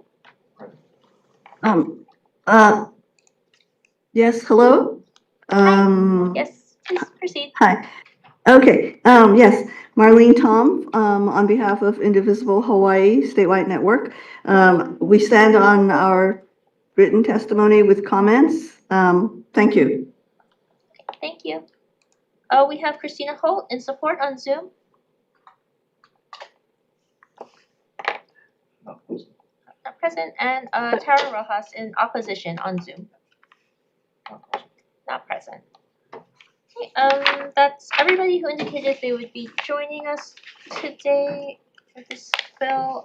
Additional testimony with comments from the Office of Elections and comments from the City and County of Honolulu Department of Customer Services. Testimony in support from 2 organizations and 18 individuals, as well as 1 other organization providing comments. Is there anybody else in the room wishing to testify? Anybody on Zoom? Members, questions?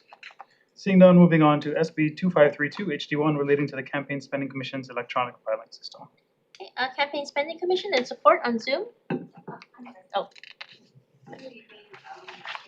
Chair, the commission stands on its testimony and support available for any questions. Thank you. Thank you. That's everyone who indicated that they'd be joining us today. Additional testimony and support from 1 individual. Anybody else in the room wishing to testify? Anybody on Zoom? Members, questions? Seeing none, SB 2601 SD2 HD1 relating to procurement. State Procurement Office with comments. Good afternoon, Chair, Vice Chair, members of the committee. The State Procurement Office will stand on this written testimony providing comments. Thank you. Thank you. That's all the testimony we received on this measure. Anybody else in the room wishing to testify? Anybody on Zoom? Members, questions? Seeing none, moving on to SB 1032 SD2 HD1 relating to campaign finance. Department of the Attorney General with comments. Sorry, yes. You have our comments and I'm available for questions. Thank you. Campaign Spending Commission in support. Yes, we support the intent of the bill, but provide some comments available for questions. Thank you. Thank you. Hawaii Alliance for Progressive Action in support on Zoom.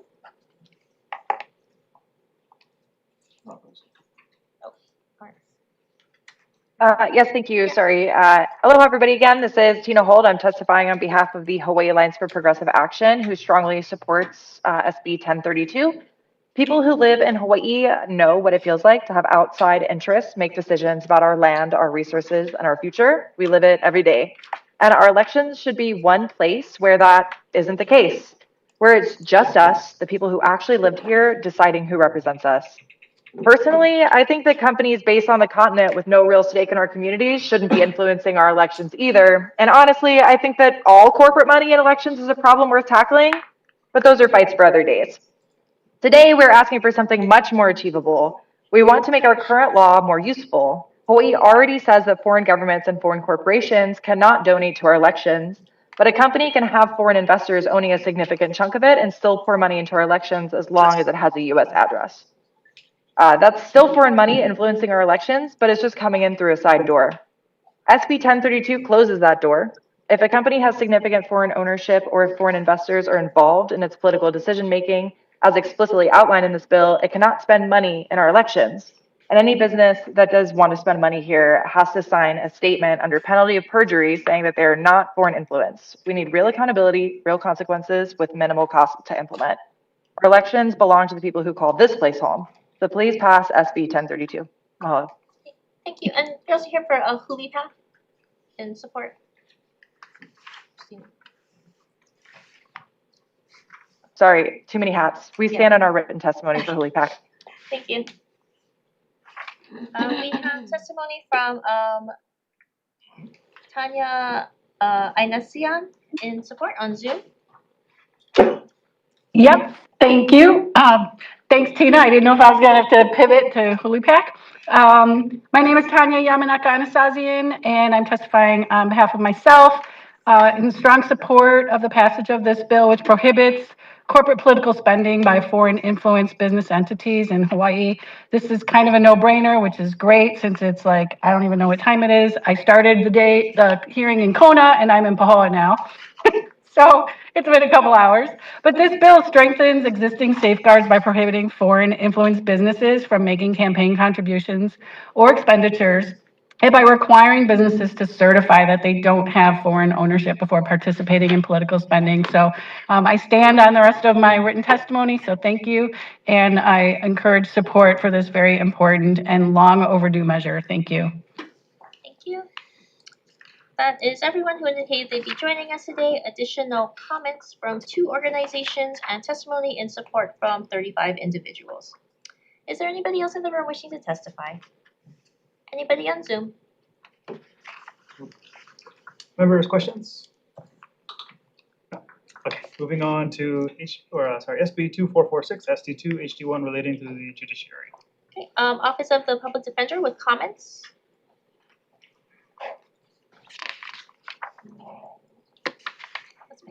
That's everyone who indicated they'd be joining for that bill. Additional testimony and support from the judiciary and 1 organization. Okay. You good? Anybody else in the room wishing to testify? Anybody on Zoom? SB 2152, SD2, HD1 proposal. Oh, sorry. Members, questions? No, you good? All right, thanks. Sorry, I have a flight at 8:40. My daughter would be very unhappy, so we're gonna try our best. But you know, it is what it is. SB 2152, SD2, HD1 proposing an amendment to Article 6, Section 3 of the Hawaii State Constitution to increase the mandatory retirement age for state justices and judges. Okay, we have the judiciary in support. It is long. Chair, Vice Chair, members of the committee, thank you for your service, and I really mean it.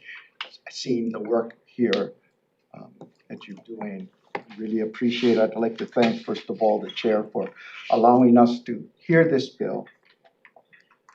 It's my honor to come before you representing the judiciary, the hardworking judges and staff, the third branch of government, upholding the rule of law. It is our position as the judiciary that this bill is warranted to change the Constitution. In my written testimony, we indicate on behalf of the judiciary 9 points. I want to advise the Finance Committee that there is no financial adverse impact if you pass this bill. It's not going to cost us anything or very little. There's no significant impact. But what it will do is give us the tools to continue to strengthen the judiciary, stave off delays because people have to retire. Like you, being in the judiciary is a service and it's an honor. And for all of the hardworking judges and justices, we humbly ask your support. And I know you've read everything and I won't belabor it, but it's so important to us. We ask humbly, please consider passing this legislation. Thank you. Thank you. We have the Office of the Public Defender in support. Not present. That's everybody who indicated they'd be joining us today. Additional testimony in support from 3 organizations and 4 individuals. Anybody else in the room wishing to testify? Anybody on Zoom? Members, questions? If not, moving on to SB 2721, SD1, HD1 relating to the administration of justice. Okay, we have the judiciary in support. On Zoom. Good afternoon, Chair, Vice Chair, members of the committee. My name is Jennifer Owong. I'm the staff attorney for the criminal divisions of the First Circuit, as well as for Judiciary Administration. We'll stand on our written testimony in support of the endeavors of the Penal Code Review Committee, of which I was honored to be a part of, and I'll be available for any questions. Thank you. We have the Department of the Attorney General with comments. Good afternoon. Attorney General stands on its written testimony with comments and suggested amendments. Thank you. Thank you. Department of Corrections and Rehabilitation in support. Good afternoon, Frank Young, Department of Corrections and Rehabilitation for Director Johnson. We stand on a written testimony, support the intent of the bill. Thank you. We have Dennis Dunn in support on Zoom. Good afternoon, Chair Todd, Vice Chair Takanouchi. This is Dennis Dunn testifying in support of this measure, but asking for some amendments. Unlike other bills you've heard today on this long agenda, there is not a large constituency for crime victims.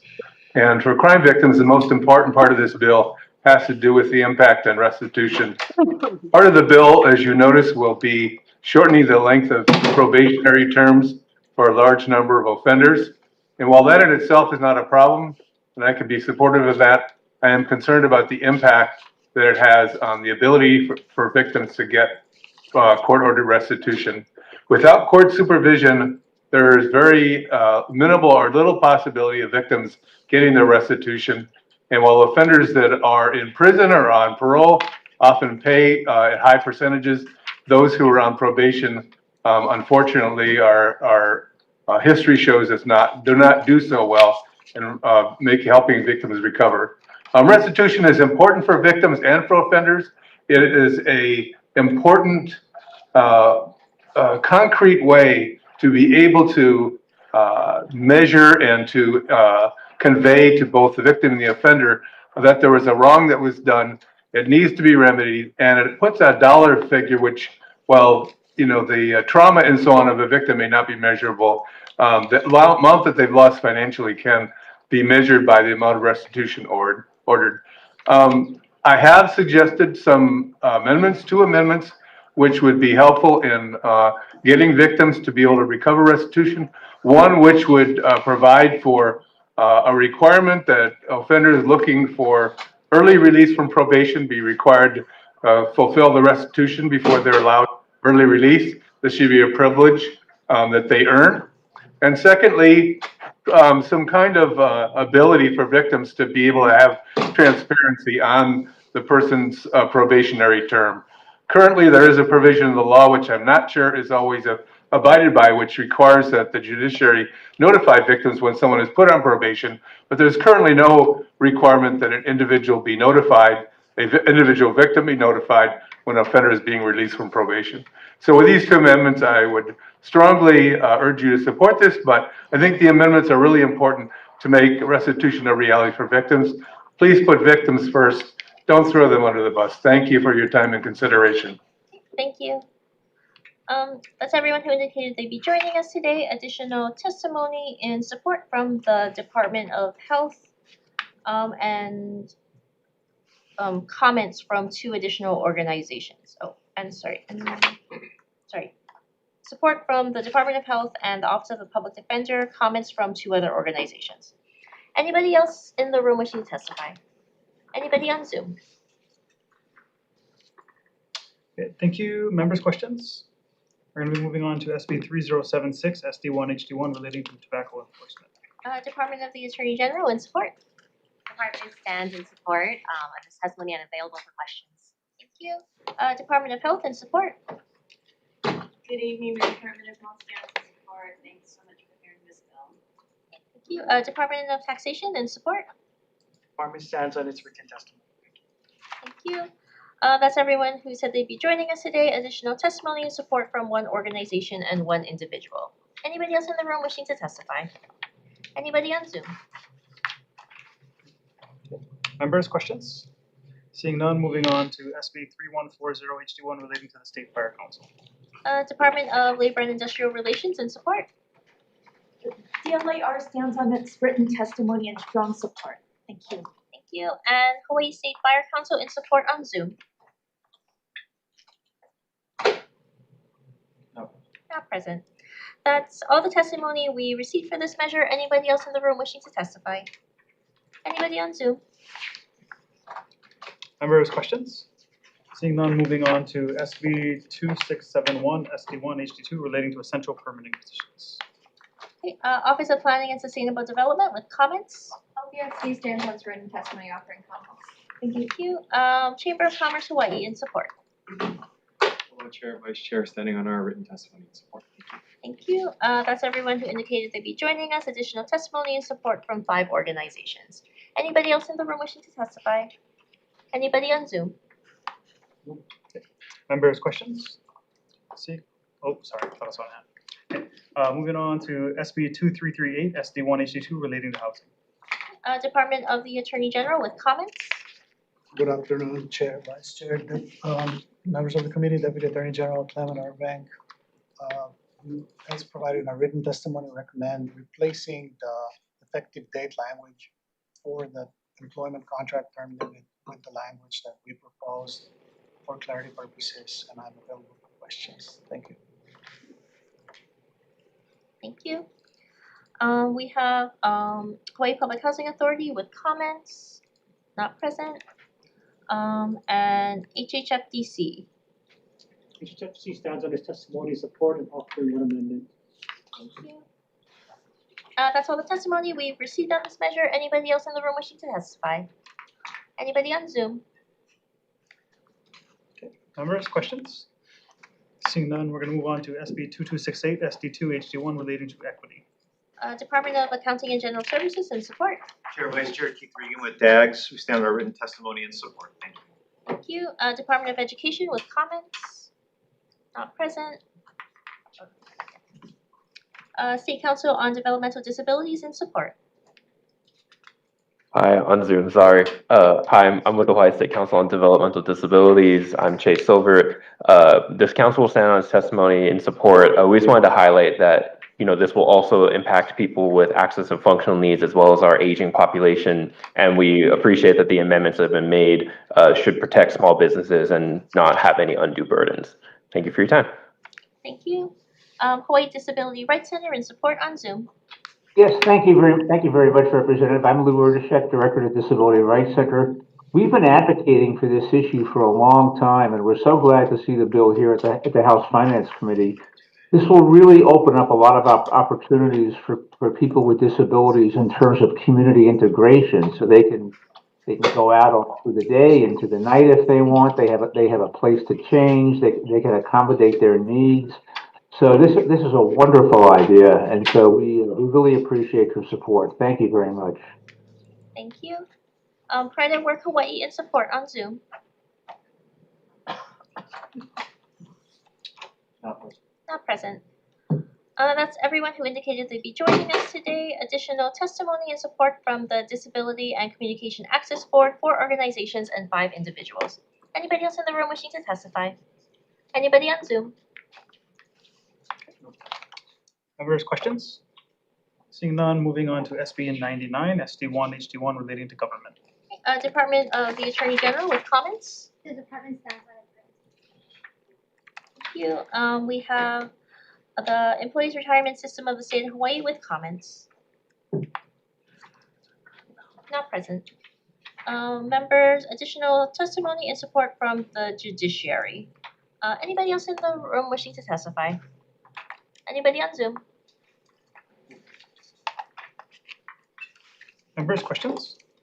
If not, SB 2930 SD2 HD1 relating to Hawaii State, relating to the State Risk Management Revolving Fund. Hawaii Regional Council of Carpenters in support. Present. ILW Local 142 Maui Division in support on Zoom. Thank you very much for your time. Great job today, everybody. I don't want to belabor this much longer. We stand on our testimony. We do have 2,300 members that were affected by this fire. We do believe this will be a great step in the right direction. You guys have a great day. Aloha. Thank you. That's everyone who indicated they'd be joining us today. Members, also testimony and support from the Office of the Governor, Department of Accounting and General Services, Mayor Bisson with the county. Sorry. The governor stands on a written testimony. Apologies for the late testimony. Okay, sorry about that. Thank you. Additional testimony and support from Mayor Bisson with the County of Maui, Councilmember Hodges with the County of Maui, Councilmember Carlson with the County of Maui, 5 organizations and 8 individuals, as well as 1 other individual providing comments. Anybody else in the room wishing to testify? Chair, Vice Chair members, Keith Regan, Comptroller for the Department of Accounting and General Services. I'll be short. You have our written testimony and support I just wanted to reiterate the amendment that we're asking you to include in this measure. And that is actually on page 3, I believe it's line 14 and 15. We're asking that the words utilities, infrastructure, and roadway be added to the measure so that it can cover the offsite utilities that are going to be necessary as part of the roadway. Want to make sure that it's clear and incorporated into the bill itself. Thank you, Chair. Thank you, Mr. Thank you. Anybody else in the room wish to testify? Anybody on Zoom? Members, questions? Seeing none, we're going to move on to SB 3069 relating to civil service exempt positions within the Department of Accounting and General Services. Department of Accounting and General Services and support. Chair, Vice Chair members, Keith Regan with DAGS, stand on written testimony and support. Hawaii Government Employees Association in opposition? Not present. That's everyone who indicated they'd be joining us today. Additional testimony in support from DBED Stadium Authority, HTDA, and Director Tokyo. Anybody else in the room wishing to testify? Anybody on Zoom? Members, questions? If not, SB 3096, SD1, HD1 relating to the employees' retirement systems, employer contributions for normal cost and accrued liability. ERS and support? Not present. Additional testimony and support from the City and County of Honolulu Department of Budget and Fiscal Services. Anybody else in the room wishing to testify? Anybody on Zoom? Members, questions? No. SB 3097, SD1, HD1 relating to the exemption from civil service of executive personnel of the employees' retirement system. Okay, testimony and support from ERS, who I think is still not present, and that's all the testimony we received on the measure. Anybody else in the room or on Zoom wishing to testify? Okay. Members, questions? Seeing none, SB 3090, SD1, HD1 making emergency appropriations for public employment cost items. Department of Accounting and General Services and support. Chair, Vice Chair members, Keith Regan with DAGS, stand on written testimony and support. Thank you.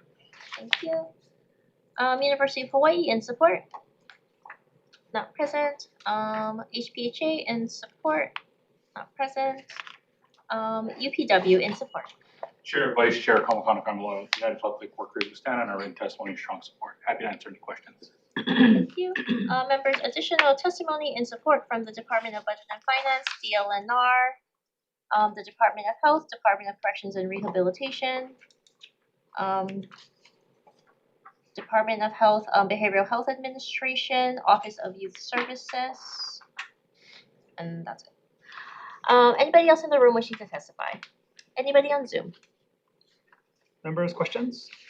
Seeing none, SB 2060 relating to the rental housing revolving fund. HHFDC support. HHFC stands on its testimony support. Thank you. HPHA in support. Not present. Catholic Charities Hawaii in support on Zoom. Not present. Members, that's everyone indicating they'd be joining us. Additional testimony and support from one organization and comments from one individual. Anybody else in the room wishing to testify? Anybody on Zoom? Okay. Members, questions? If not, on the next measure, we have a number of people signed up to testify. Just want to, mostly in support, but the chair's intent going forward will likely be some amendments that would raise the initial threshold for when the conveyance tax increases would start to kind of go up. And I think the initial modeling has 91% of properties staying either flat or with a reduction. We'll present that to the committee, but just to kind of preface things before we enter into the testifier list. That's what I got. Okay. SB 3028, SD2, HD1 relating to property conveyance. Department of Land and Natural Resources in support. Not present. Department of Taxation with comments. Thank you. Department of Hawaiian Homelands in support. Aloha DGHO stands on its written testimony in strong support of this measure. Thank you. Chamber of Sustainable Commerce in support on Zoom. Yes, we'll stand on our written testimony in support of this measure. Thank you. Hawaii Public Health Institute in support. Not present. Grassroots Institute of Hawaii in opposition. Not present. Naya Hawaii chapter in opposition. Not present. Hawaii Children's Action Network speaks in support on Zoom.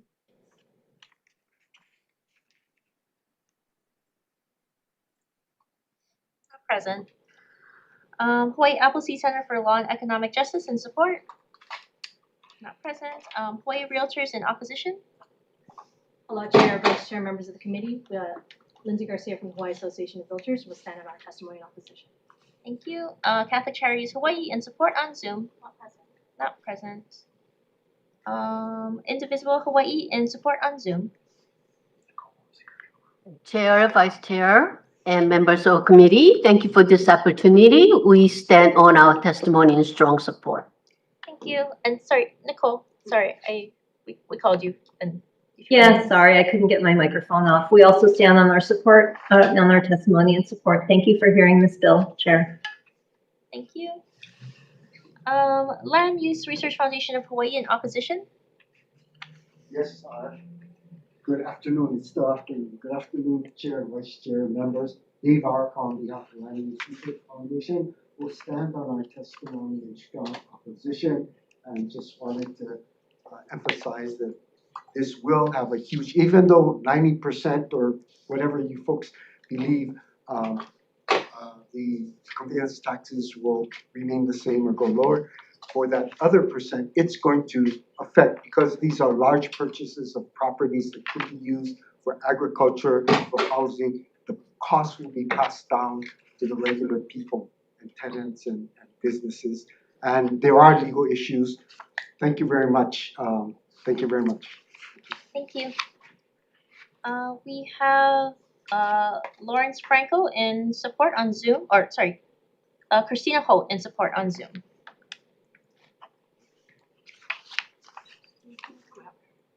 Hi, Chair, everybody. I'm testifying on my personal capacity in support for this bill. We hear often that there's just not money, that we're really struggling with everything insane that's happening in the federal government, and austerity is not the answer. We need to be finding ways to fund our state government and the services that working class people, including myself, so desperately need. So this is a really great way to help and have people who have benefited more from our beautiful land to give back more, as it was always intended. Thank you. Thank you. Oriana Leao in support. Aloha, Chair, Vice Chair, members of the committee. Oriana Leao Ko'oinoa. I obviously serve at the Department of Hawaiian Homelands. However, today I am testifying in my personal capacity as a beneficiary of the Hawaiian Homelands Trust in strong support of this measure, and I did file my vacation leave in order to do so. One of the main arguments in opposition or with reservations against this measure is that the $2 million threshold is too low and would affect local families. However, the conveyance tax is a one-time tax levied at the time of the conveyance of a property. And whether you are kanaka maoli, kama'aina, or an out-of-state buyer, if you can afford a $2 million property, you can afford a higher conveyance tax. On the other hand, if you're a local family and say you inherited your home and today that property is worth $2 million and you're wondering if you are going to have a difficult time selling your property with the passage of this bill, my answer to you is no, because property values in Hawaii never go down. What has decreased is the number of kanaka maoli in our homelands. I recognize the economic challenges presented with the Konolo storms. However, I would like to remind this body that kanaka maoli are not just the first people of this aina. We are the first responders, and we don't leave when Hawaii feeds us. I cannot sit by idly while my people are economically removed from our aina. So I stand in support of this measure, and I urge this committee, the legislature, and the aloha-oriented people of this aina to do the same. I'm available for questions. Mahalo. Thank you. That's everyone who indicated they'd be joining us today. Additional comments from 3 organizations, 6 organizations in support, as well as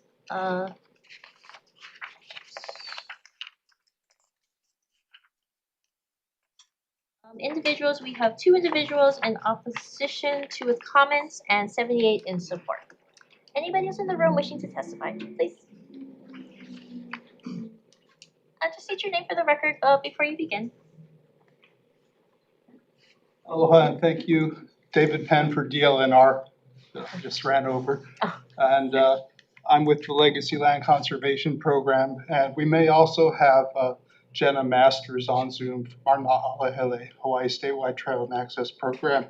We submitted written testimony in support of this measure, and having more funds for both land conservation and trails will help us to keep on doing what we do it on a larger scale across the landscape, serving more communities.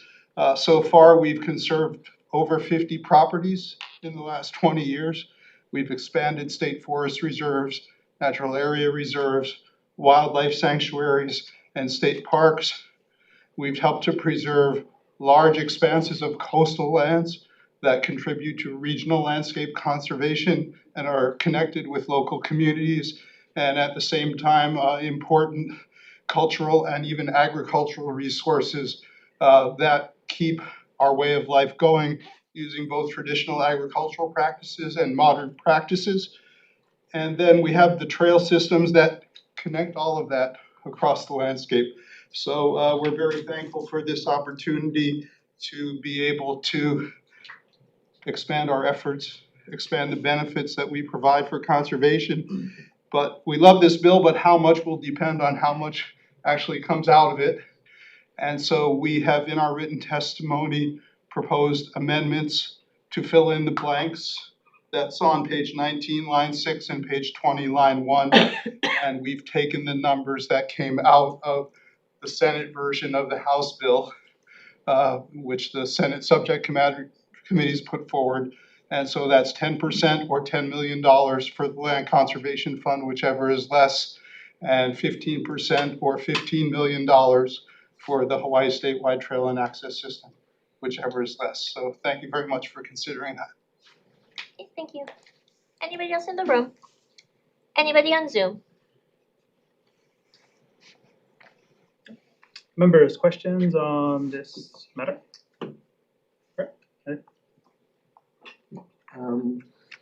Chair, I'll save my comments for a decision. Got you. Okay, members, anything else? If not, we'll move on to, and just for reference, then we will present a proposed draft to the committee, and also some analysis to kind of reframe it. Not that different than current language, but a little bit of reshaping to make it a little bit more palatable, hopefully. Okay, moving on to SB 2544 SD2 HD1 relating to housing. State Procurement Office with comments? Thank you, Chair, Vice Chair, members of the committee, Bonnie Kawaku, Administrator, State Procurement Office. We stand on our written testimony and providing comments. Thank you. Office of Hawaiian Affairs with comments? Not present. HHFDC in support? Thank you. State Council on Developmental Disabilities in support? On Zoom. Aloha, Chair, Vice Chairs, committee members, Shane Silver with the council. We'll stand on our written testimony and support. We just wanted to highlight that the reason we're supporting this measure is that a lot of families end up supporting their sons and their daughters with intellectual and developmental disabilities, and a lot of those families end up in this middle group that this bill targets. We're here for any questions. We appreciate the time. Thank you. That's everyone indicating they'd be joining us. Additional testimony and support from one organization, testimony in opposition from one organization and one individual. Anybody else in the room wishing to testify? Anybody on Zoom? Thank you. Any questions? If not, moving on to SB 2069 SD2 HD1 relating to the dwelling unit revolving fund. HHFDC in support? Testimony in support. Thank you. Members, additional testimony in support from two organizations. Anybody else in the room wishing to testify? Anybody on Zoom? Members, questions? No. SB 2552 SD1 HD1 relating to the individual housing account program. Department of Taxation with comments? Thank you. Office of Hawaiian Affairs in support? Not present. HHFDC in support? HHFDC stands on its testimony in support. Thank you. Hawaii Realtors in support. Not present. Hawaii, Housing Hawaii's Future in support. Not present. That's everyone indicating to be joining us. Additional testimony in support from 3 organizations and 1 individual, as well as one organization providing comments. Anybody else in the room wants to testify? Anybody on Zoom? Questions, members? If not, SB 3218, SD2 HD1 relating to bonds. Or to ask. We have Office of Planning and Sustainable Development in support. Yes, please stand on swearing testimony in support. HHFDC in support. HST stands on his testimony in support. Hawaii Regional Council of Carpenters in support. HPHA in support. Realtors in support. Nobody's lost everybody. Avalon Development Company in support on Zoom. We're listening, Jenna, we're listening. Okay, not present. DR Horton Hawaii in support. Not present. Pacific Resource Partnership also in support. Not present. Okay, additional testimony in support from the DBED Stadium Authority, CDA, the City and County of Honolulu Department of Budget and Fiscal Services. Councilmember Wilson from Kauai County, Councilmember Lou Hodgins from Maui County, Mayor Kawakami from Kauai County, and 3 organizations, all in support. Anybody else in the room wishing to testify? Anybody on Zoom? Okay, members, questions? Nope. Okay. SB 3022 SD1 HD1 relating to culture and arts. Department of Accounting and General Services in support. Chair, Vice Chair, members, Keith Regan with DAX. We stand on our written testimony in support. Thank you. Thank you. Members, also testimony in support from the Hawaii State Commission on the Status of Women. Anybody else in the room wishing to testify? Anybody on Zoom? Members, questions? If not, SB 148 SD2 HD2 relating to combat sports. Okay, DCCA Mixed Martial Arts and Boxing Program in support. Good evening, Chair, Vice Chair, members of the committee. Justin Joe, Executive Officer for the Department of Commerce and Consumer Affairs, here to stand on the submitted written testimony. Thank you. Thank you. That's all the testimony we received. Anybody else in the room? Anybody on Zoom wishing to testify? All right, members, questions? Seeing none, moving on to SB 2259 SD1 HD1 relating to the Department of Business, Economic Development and Tourism. Retail Merchants of Hawaii in support on Zoom. Retail Merchants of Hawaii stands on its written testimony. In support. Thank you. Thank you. That's everyone indicating to be joining us. Additional testimony in support from the Executive Office on Aging, 1 other organization, and 3 individuals. Anybody else in the room wishing to testify? Anybody? Oh, please.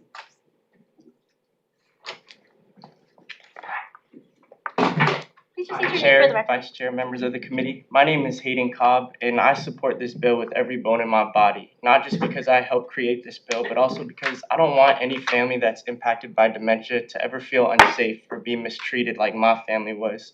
I watched my mom go through no things a human being should go through as a caregiver when she was a caregiver to my dad that had Alzheimer's disease. And the last months of his life were spent isolated from the outside because of how poorly he was mistreated and how much of a negative stigma was centered around him because of his dementia. And I strongly believe that this bill has the ability to save a lot of lives, and it has the ability to help create a safer environment between businesses and those families that are impacted by dementia. And I'd also like to point out, I've taken a variety of the virtual training programs that are offered by this bill, and I've gotten certificates for every single one of them. And I do believe there's critical information in there that helps businesses build a sense of trust with the dementia community. And I think that's vital, especially here in Hawaii. So I urge you to continue to support this bill and be the reason families that are impacted by dementia feel safe. Please. Thank you. Thank you. Thank you for sharing your story. Anybody else in the room? Anybody on Zoom? Yes, please. Oh, okay. Please just state your name before you begin. Hi, my name is Tanya Yamanaka Anasazi, and I'm testifying on behalf of myself. I live in Hilo, and I worked for an adult daycare in Hilo for 10 years. I just read about this bill when I saw this agenda, and I agree with the previous gentleman. This is such an important bill. There's so much work that has to be done because so many people are treated unkindly because we don't understand this disease until you really understand how to communicate with people with dementia and their caregivers. And this is really important. So thank you for the opportunity to testify on this one. Strong support. Thank you. Anybody else on Zoom?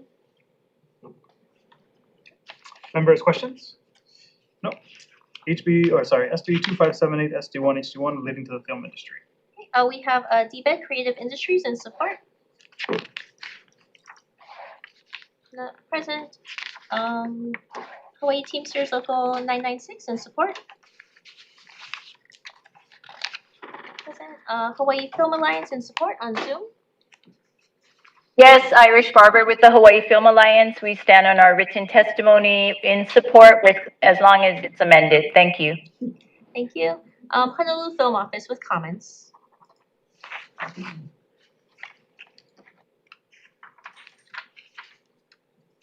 Aloha Chair, members of the committee, Valea Constantino with the Honolulu Film Office. I wanted to point out maybe an inadvertent conflict. In the measure, the county film commissioners are to participate as, in the 10 voting members. Within the measure, they are also restricted to 1 4-year term because it says you cannot serve more than 1 consecutive 4-year term. However, county commissioners are often civil servants or appointees and serve for a lot longer than that. The effect of this conflict would mean they'd serve a 4-year term and then would have to stand down for the next 4 years before they could then participate again.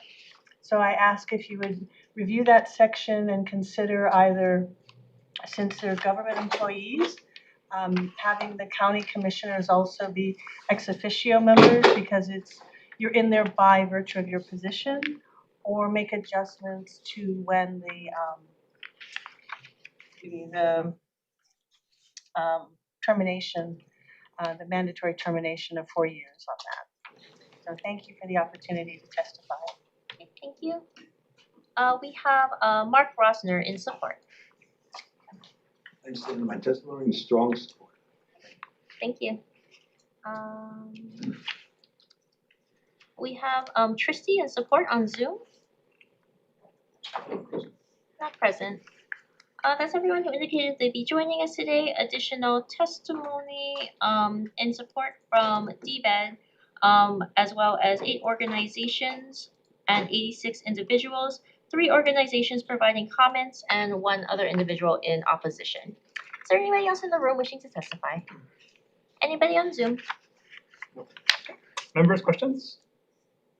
If not, SB 2928, SD1, HD1 relating to procurement. Department of Accounting and General Services in support. Chair, Vice Chair, members, Keith Regan, Comptroller for DAG, stand in our written testimony in support of this measure. Thank you. DBED in support.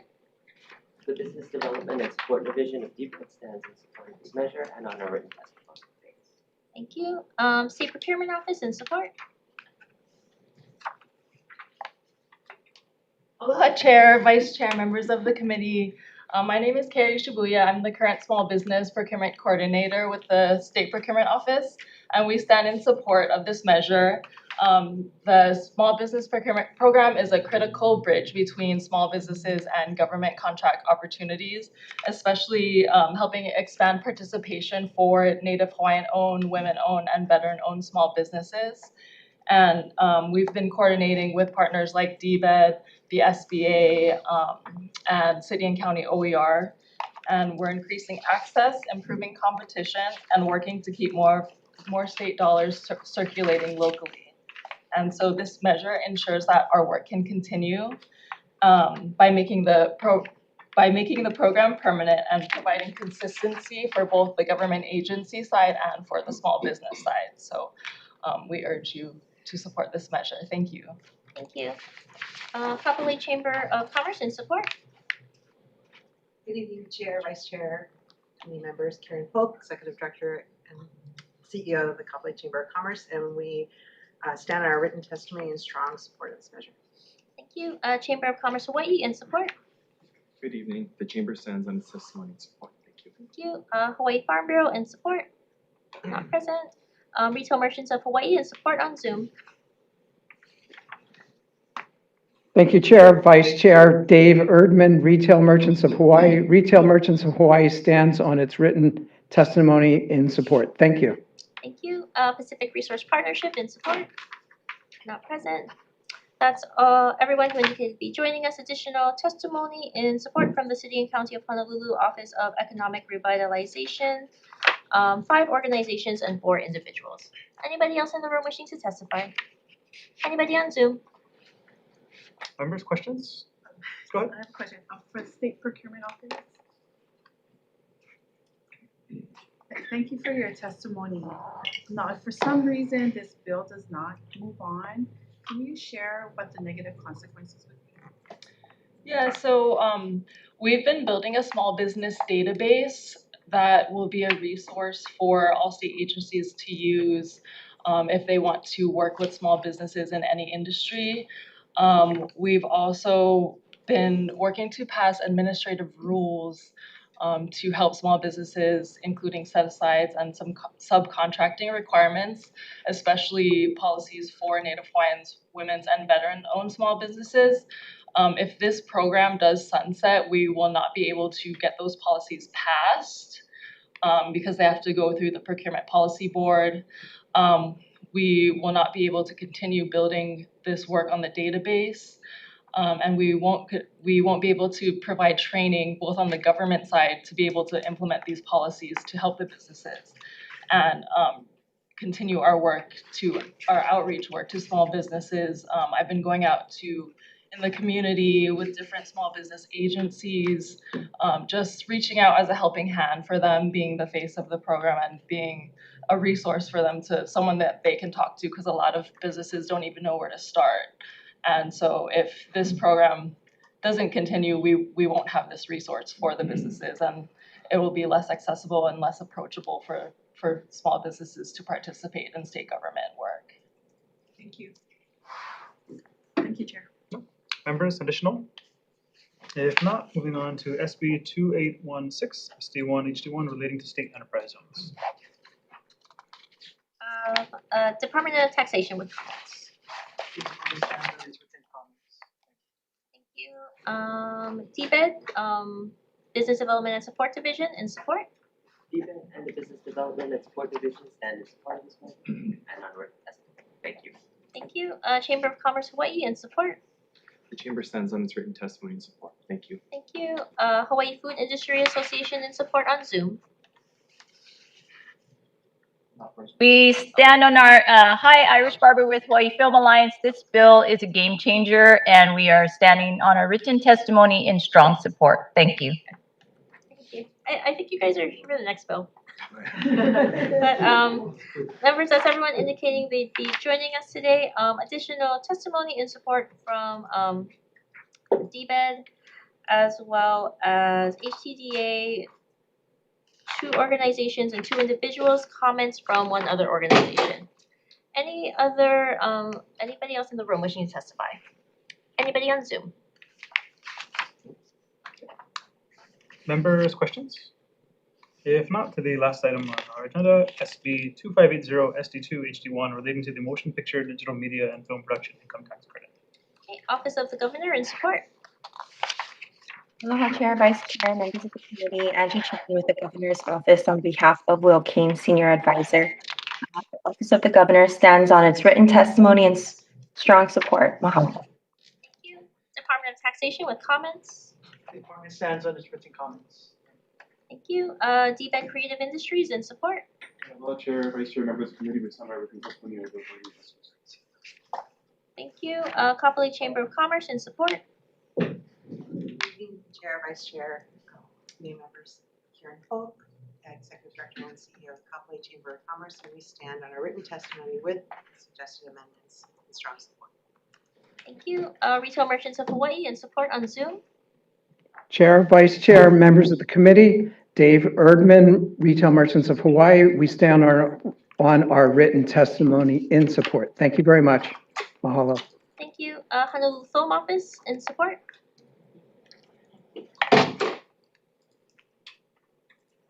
Thank you, Chair, members of the committee. I know it's been a very long afternoon, so rather than read some of the suggested amendments, I really want to speak from my heart, having just come from an event in Los Angeles, the AFCI Studio Summit, in which there were executives from all of these different studios who are watching this legislation.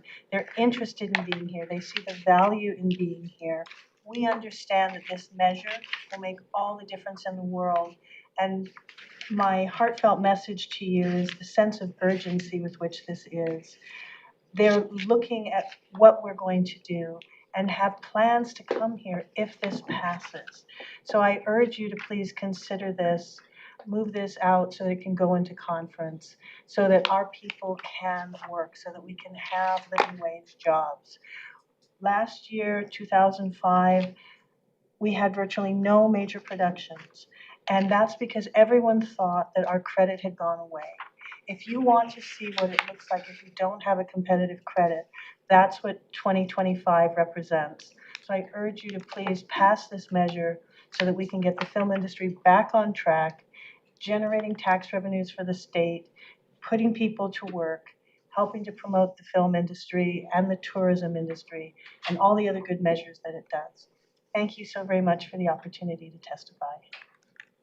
Thank you. We have Hawaii Teamsters Local 996 in support. Not present. SAG-AFTRA Hawaii Local in support. Not present. Hawaii Film Alliance in support on Zoom. Thank you. This is the bill that is a game changer. Thank you, Chair Todd and the entire committee. We can't thank you on behalf of the industry for all of your hard work and supporting our bills and pushing these out. We look forward to shows coming here, and thank you. Can't thank you enough for all of the bills that have been going over and crossing over. We have very, very grateful to all of you for the hard work. And we stand on our written testimony. If we can fit in local higher language, that would just be the icing on the cake. Thank you. Thank you. We have testimony from John Salanoa in support.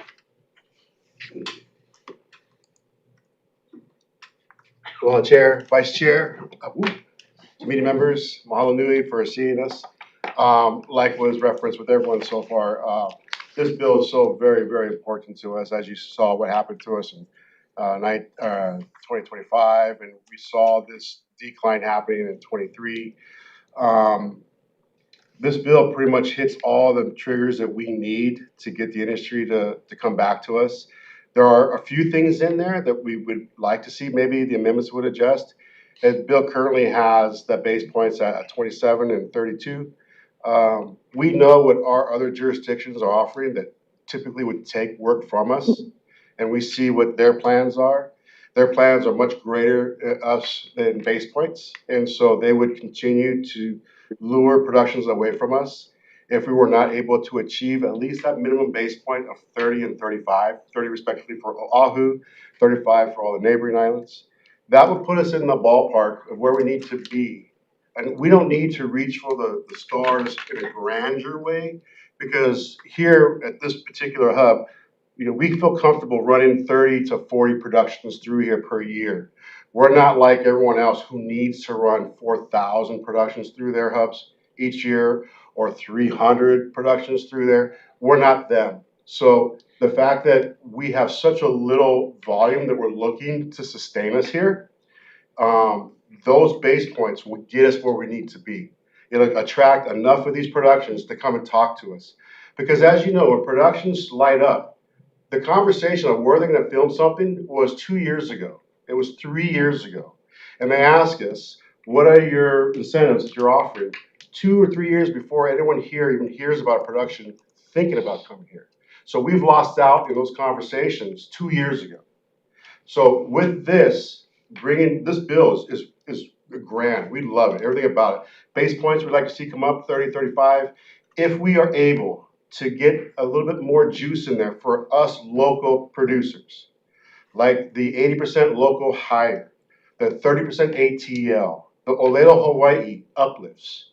If we're able to bring those in, even if Hollywood shuns those, they're good at the 30 and the 35, but what does that do to us here? It gives our local crews, our local productions, a little bit more of a heads up, a little bit more of an advance with those additional 2 points or whatever points would be associated with those. It helps us here organically because we're gonna hit those here. If we produce out of Hawaii, that means the ATL will be out of Hawaii. If we're staffing here, our own productions out of Hawaii, that means the BTL will achieve that because it's out of Hawaii. Of course, me being Kanaka, I'm all about Olelo Hawaii. We get that in here, and then that just propels more and more of our stories to be told. But those little initiatives will get our local productions that little extra juice they need to make their budget cuts. I thank you guys so much for this. I appreciate you. Mahalo. Thank you. We have Mark Rosner in support. Thank you. I reiterate, thank you very much. I reiterate what Leia said and also what John said. This is also a win-win situation. The bigger picture is all these shows that we hope we get, it's like another 5-0 or another Magnum. That'll bring tourism here. Tourism, the lifeblood of this state. We need it. And if tourism flourishes, everybody in Hawaii will win.